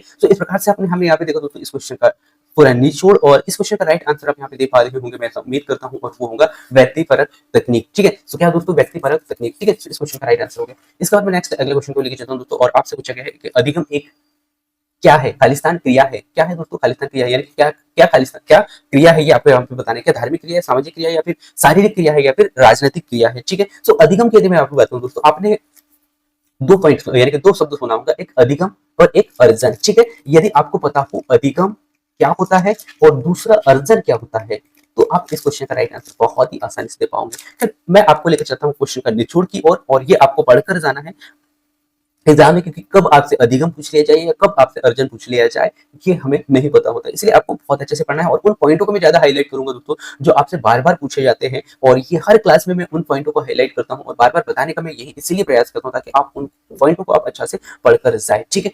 अब हम देखते हैं दोस्तों अधिगम को, और अधिगम को समझते हैं। अधिगम केवल व्यक्ति तक सीमित नहीं होता दोस्तों, एक सामाजिक प्रक्रिया होती है जिसमें बच्चा अपने परिवार, सहपाठी या समुदाय से सीखता है, वो क्या कहलाता है, अधिगम कहलाता है, ठीक है, कहलाता है अधिगम कहलाता है। वैसे मैंने ये कह सकता हूँ दोस्तों कि यदि कोई बच्चा जन्म लिया, जन्म लेने के बाद में बच्चा जिस वातावरण में रहकर सीखता है, यानी कि जहाँ पे उसके पेरेंट्स है, जहाँ पे उसके परिवार है, और जो उसके चाचा या फिर उसके जो परिवार के अंतर्गत आने वाले जो सदस्य है, उनके माध्यम से सीख रहा है बोलना पढ़ना, या फिर कुछ व्यवहार जो है वो सीख रहा है, तो वो क्या कहलाएगा, वो एक अधिक यानी कि सामाजिक प्रक्रिया माना जाएगा, यानी कि जिसमें बच्चा जो है कहीं और जगह जाके सीखता नहीं है। अब अर्जन क्या होता है, मतलब अर्जन मीन्स अर्जित करना, यानी कि अर्जित करने के लिए बच्चे को कहीं कोचिंग संस्थान में जाना पड़ेगा, या फिर अन्य कोई ऐसे संस्थान में जाना पड़ेगा। मान लीजिए आपका लैंग्वेज हिंदी है, यानी कि आपका जो मातृभाषा हिंदी है, अब आपको अंग्रेजी सीखना है, तो आप जिस समाज में रह रहे हो वहां से तो अंग्रेजी सीखना पॉसिबल नहीं है ना, तो आप क्या करोगे, दूसरे ऐसे कोई संस्था से जाओगे, संस्था में जाओगे जहाँ पे इंग्लिश पढ़ाया जाता है या फिर बोला जाता है, और उसके बाद में आपने वहां पे इंग्लिश सीखा, तो वो क्या कहलाएगा दोस्तों, वो कहलाएगा अर्जन, ठीक है। तो इस प्रकार से आपको यहाँ पे अर्जन समझना था, जो कि आपको कोई कोचिंग संस्थान या फिर अन्य कोई संस्थान के माध्यम से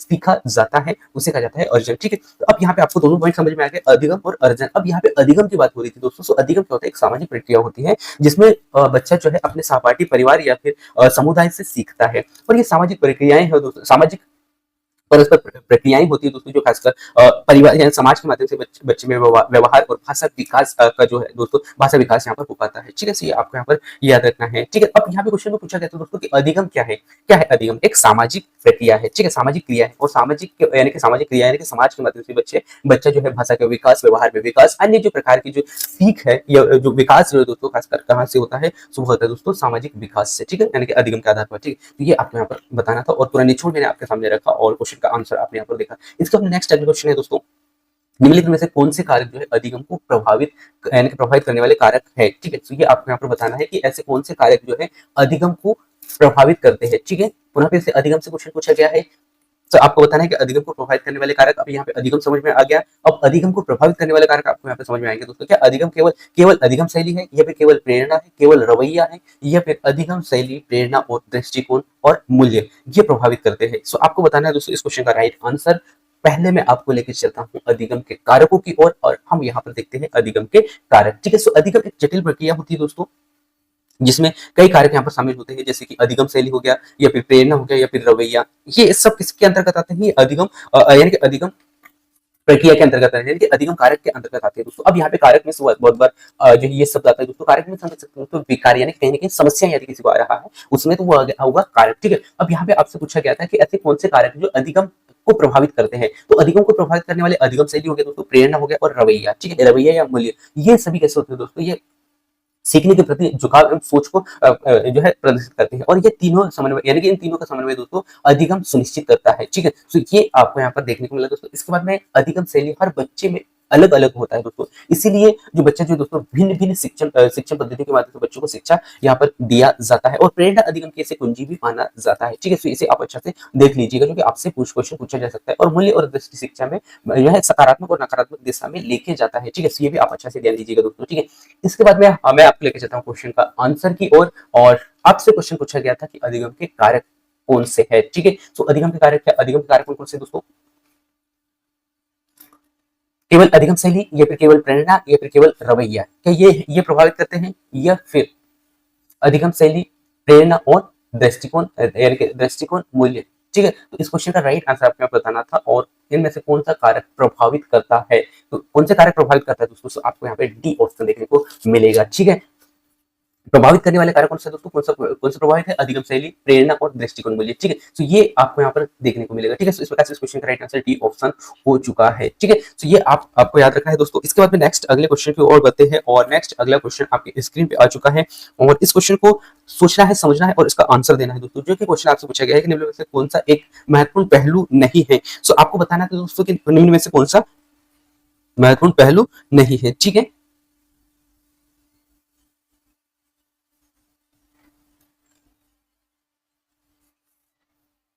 तो आपके पास में ऑप्शन है दोस्तों, शिक्षक, शिक्षार्थी, विषय सामग्री और माता पिता। ठीक है, अब यहाँ पे बताना है दोस्तों कि शिक्षण यानी कि शिक्षा का महत्वपूर्ण पहलू नहीं है। महत्वपूर्ण पहलू कौन कौन से? पहले तो आपको ये याद रखना है पॉजिटिव के आधार पर। ठीक है, अब यहाँ पे नेगेटिव यानी कि नहीं है पूछा है क्वेश्चन में। तो पहले तो हम देखते हैं शिक्षण की प्रक्रिया में मुख्य पार्ट कौन कौन से होते हैं, यानी कि शिक्षक के लिए आपके पास होने चाहिए शिक्षक, दूसरा विद्यार्थी, शिक्षार्थी, और तीसरा सामग्री। तो ये मुख्यतः पॉजिटिव है। अब यहाँ पे क्वेश्चन पूछा गया है नहीं है, तो आपको ये पता होगा कि शिक्षण के लिए कौन से महत्वपूर्ण पहलू है, तो ही तो आप बता पाओगे ना कि शिक्षण के लिए कौन सा नहीं है। तो सबसे पहले जब भी ऐसे क्वेश्चन पूछे जाते हैं ना दोस्तों, आपका दिमाग यानी कि आपको सोचना चाहिए कि पॉजिटिव क्या हो सकता है। यानी कि अब यहाँ पे क्वेश्चन पूछा गया था कि शिक्षण के पहलू नहीं है, तो शिक्षण के पहलू कौन से हो सकते हैं? तो आप सभी को बताया दोस्तों कि शिक्षण के पहलू जो खासकर शिक्षक होता है, शिक्षार्थी होता है, और विषय सामग्री होता है। ठीक है, और यदि हम बात करें दोस्तों यहाँ पर माता पिता की, है ना, सो माता पिता जो दोस्तों यहाँ पे शिक्षण का पहलू हम यदि कहें, तो शिक्षण के पहलू यहाँ पर हम नहीं कर सकते हैं। ठीक है, सो ये डी ऑप्शन ही इस क्वेश्चन का राइट आंसर होगा। ठीक है, जो कि आपसे नहीं है पूछा था, तो नहीं है का नेगेटिव नहीं, माता पिता ही होगा। ठीक है, तो इस क्वेश्चन का राइट आंसर होगा दोस्तों। अब यहाँ पे बहुत सारे लोग कंफ्यूज होंगे कि शिक्षण का एक महत्वपूर्ण पार्ट पूछा है दोस्तों, शिक्षण का महत्वपूर्ण पार्ट यानी महत्वपूर्ण पहलू पूछा है, न कि जो है यहाँ पर एक सदस्य पूछा है। ठीक है, ये आपको यहाँ पर याद रखना है। ठीक है, इसके बाद में कुछ महत्वपूर्ण फैक्ट मैं आपके सामने रखता हूँ। माता पिता शिक्षा यानी कि शिक्षा में सहायक भूमिका निभाते हैं, लेकिन वे शिक्षा में मूल इकाई के रूप में शामिल नहीं होते हैं। ठीक है, मूलभूत इकाई के रूप में शामिल नहीं होते हैं। ठीक है, तो यहाँ पे ये डाउट आपका यहाँ पे क्लियर हो जाएगा, मैं ऐसा उम्मीद करता हूँ। यानी कि माता पिता क्यों नहीं हो सकते? क्योंकि ये सहायक यानी कि शिक्षा में सहायता तो निभाते हैं, यानी कि सहायक तो होते हैं, लेकिन शिक्षा की मूल इकाई में शामिल नहीं होते हैं। ठीक है, इसलिए माता पिता को शिक्षा का महत्वपूर्ण पहलू नहीं माना जाता है। ठीक है, क्योंकि बहुत सारे लोग यही आंसर लगाते होंगे,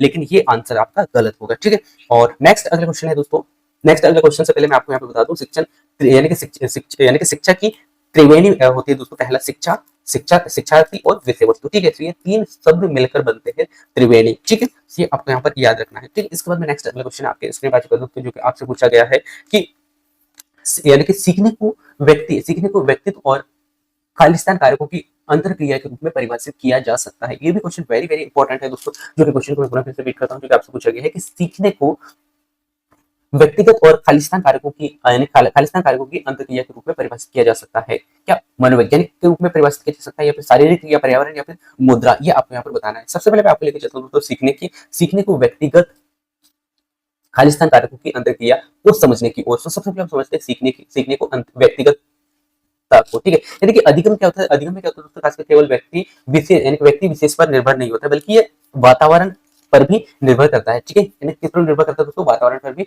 प्रभाव यानी कि निर्भर करता है, ठीक है। यानी कि जैसा परिवार, विद्यालय या समाज आदि कारक व्यक्ति को मिलते हैं, वैसे ही अधिगम पर गहरा प्रभाव पड़ता है। यानी कि मैंने शुरू स्टार्ट से ही जो है आपको एक शब्द को मैंने समझाने का प्रयास किया था दोस्तों, वो क्या था, बालक के शिक्षा पे, क्योंकि पूरा बाल विकास बालक की शिक्षा पर ही बात करता है। और वो चाहे अधिगम हो, या फिर अर्जन हो, या फिर अन्य कोई पॉइंट हो, जहां से बाल विकास के जो पॉइंट बनकर तैयार होते हैं। तो यहाँ पे यदि हम देखें दोस्तों, सीखने की प्रक्रिया को, सीखने को व्यक्तिगत के अंतर्गत जो है कारकों के जो है अंतर क्रिया के रूप में जो है परिभाषित किया जा सकता है। सुबह होगा दोस्तों पर्यावरण, यानी कि बच्चे के वातावरण, यानी बच्चे को वातावरण कैसा मिल रहा है, बच्चा किस समाज में रहकर जो है पल रहा है, बड़ा हो रहा है, ठीक है। तो वो डिपेंड करता है इस परिवार पर कि बच्चा आगे जाके क्या करेगा, किस प्रकार के व्यवहार करेगा। तो ये सारी जो चीजें जो है दोस्तों, ये समाज से आती है, परिवार से आता है, विद्यालय से आता है, ठीक है। तो और यही बच्चे के मानसिक और स्वस्थ और शारीरिक और मानसिक और स्वस्थ पर ये प्रतिकूल प्रभाव डालते हैं, ठीक है। तो ये आपको यहाँ पर याद रखना है, और इस अधिगम का व्यक्तिगत और पर्यावरण कारकों के अंतर्क्रिया से होता है, ठीक है। तो इस क्वेश्चन का राइट आंसर होगा दोस्तों सी ऑप्शन, यानी कि पर्यावरण, ठीक है।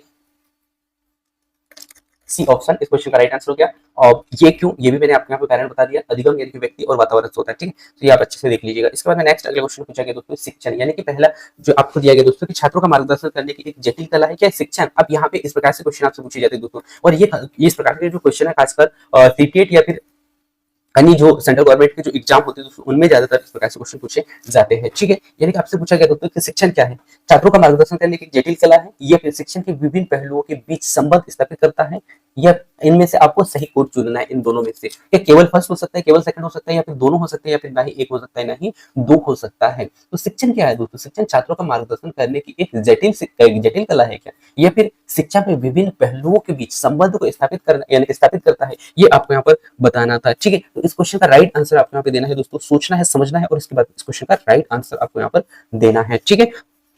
सो यदि हम बात करें दोस्तों शिक्षण कैसा है, शिक्षण जटिल प्रक्रिया यानी कि हम कह सकते हैं जटिल कला है, क्योंकि यहाँ पे बच्चों को सीखना होता है, यानी कि हम कह सकते हैं दोस्तों अधिगम यहाँ पर बच्चों को करना होता है, ठीक है। तो ये क्या कहलाएगा, ये पॉजिटिव आधार पर आपको यहाँ पे बच्चे के लिए अवसायक होता है, यानी कि शिक्षण का एक पार्ट है। इसके बाद में शिक्षण के विभिन्न पहलुओं के बीच में संबंध स्थापित करना होता है, जी हाँ, ये भी पॉजिटिव में यहाँ पर देखने को मिलता है। तो इस प्रकार से हम देखें दोस्तों, ये दोनों ऑप्शन इस क्वेश्चन के सही होंगे, ठीक है। तो ये आप अच्छा से देख लीजिएगा। शिक्षण केवल यानी कि जानकारी देना नहीं होता, बल्कि जटिल कला होता है। क्या होता है, जटिल कला होता है, जिसमें विद्यार्थी को सही दिशा देने में शामिल यानी कि देने में शामिल यहाँ पे किया जाता है, ठीक है। इसके बाद में साथ ही शिक्षा अन्य पहलू और जो है मूल्य, अन्य पहलू जैसे मूल्य, सामाजिक व्यवहार, ज्ञान आदि के बीच में संतुलन यानी कि तुलना यानी कि संतुलन बनाए रखने में मदद करता है, ठीक है। तो इसे आप अच्छे से देख लीजिएगा दोस्तों। इसके बाद में नेक्स्ट अगला क्वेश्चन आपसे पूछा गया है कि शिक्षण खालिस्तान होना चाहिए, क्या होना चाहिए, क्या नैदानिक होना चाहिए, उपचारात्मक होना चाहिए। अब यहाँ पे दो ऐसे शब्द आते हैं दोस्तों, नैदानिक और उपचारात्मक। ये क्या है, ये आपको यहाँ पे बताना है, ठीक है। नैदानिक में क्या होता है दोस्तों, इसमें तात्पर्य यानी कि इसका तात्पर्य होता है छात्रों की कठिनाई की पहचान करना, यानी कि बच्चों को किस प्रकार की कठिनाइयां हो रही है, कि बच्चों को यदि बच्चे को पढ़ने में समस्या हो रही है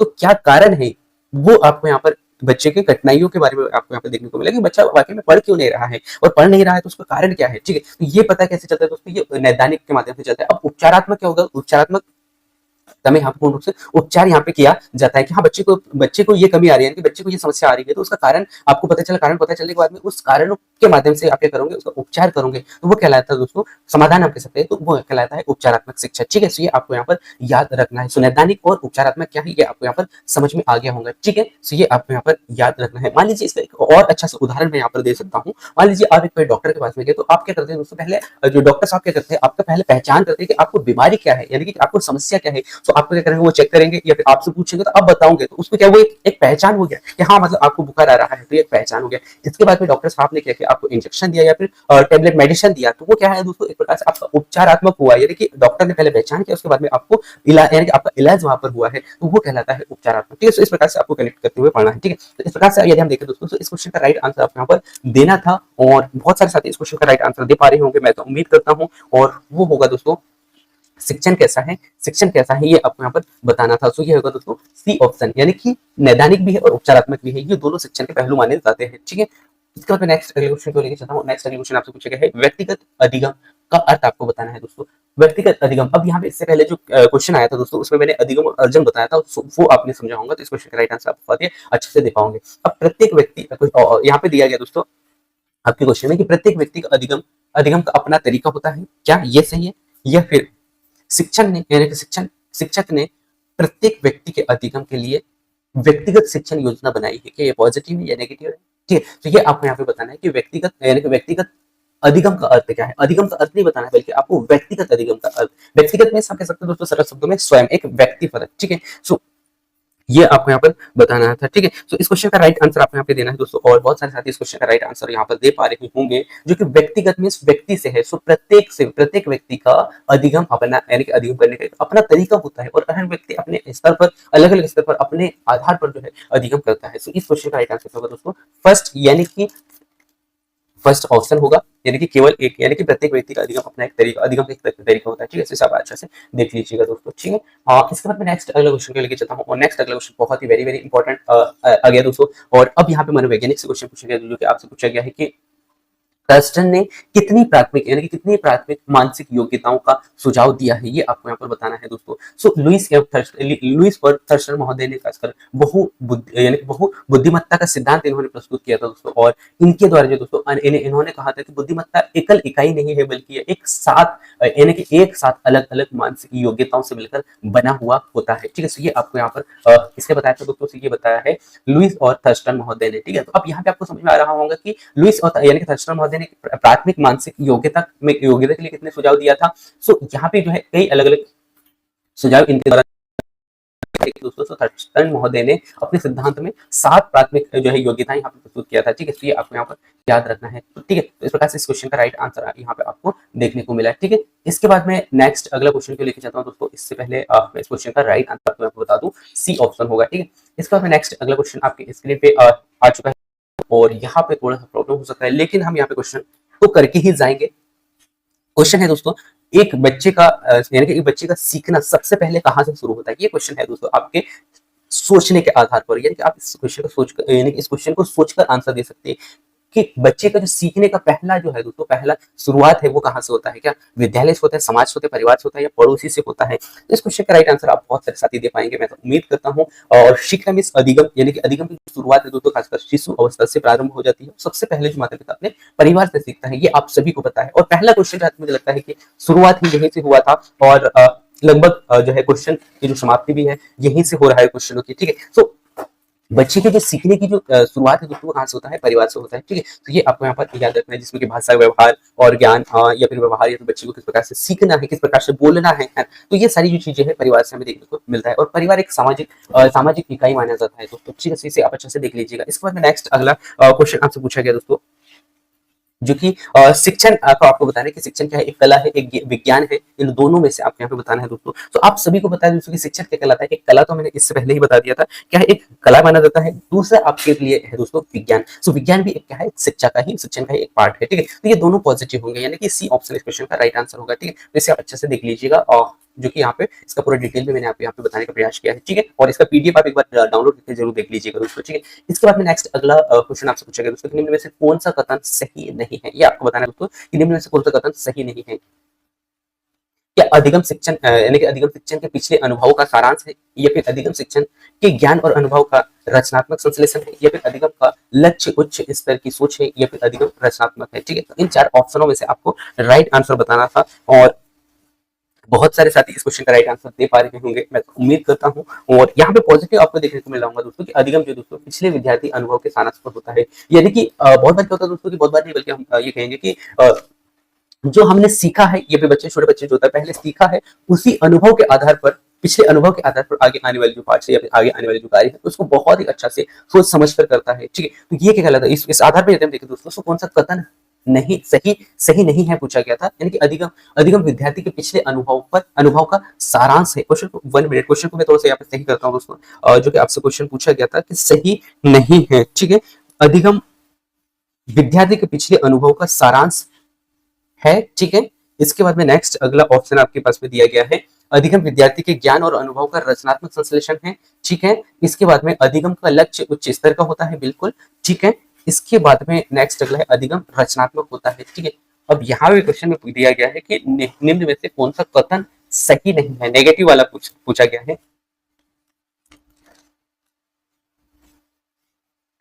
अच्छा जी, यहाँ पे क्वेश्चन को समझना है दोस्तों। क्वेश्चन आपसे पूछा गया कि अधिगम शिक्षण के पिछले अनुभव का सारांश है, पिछले अनुभवों का ही सारांश है, ये यहाँ पे कहा गया है। क्वेश्चन को समझना और क्वेश्चन में जो ऑप्शन है दोस्तों इनको आपको समझना होगा। ठीक है, जबकि यहाँ पे कहा गया है कि अधिगम केवल अनुभव का सारांश नहीं होता दोस्तों। ठीक है, ये पॉजिटिव के आधार पर यदि देखें तो अनुभव जो है ना, जो पिछले यानी कि केवल अनुभव का सारांश नहीं होता है, बल्कि यह रचनात्मक प्रक्रिया होता है, जो कि अनुभव और ज्ञान से जुड़ा हुआ होता है। तो इस आधार पर यदि आप बहुत ही गहराई से सोचोगे तो इस क्वेश्चन का राइट आंसर होगा दोस्तों नहीं है, नेगेटिव, यानी कि ये नेगेटिव पॉइंट आपको यहाँ पर देखने को मिल रहा होगा।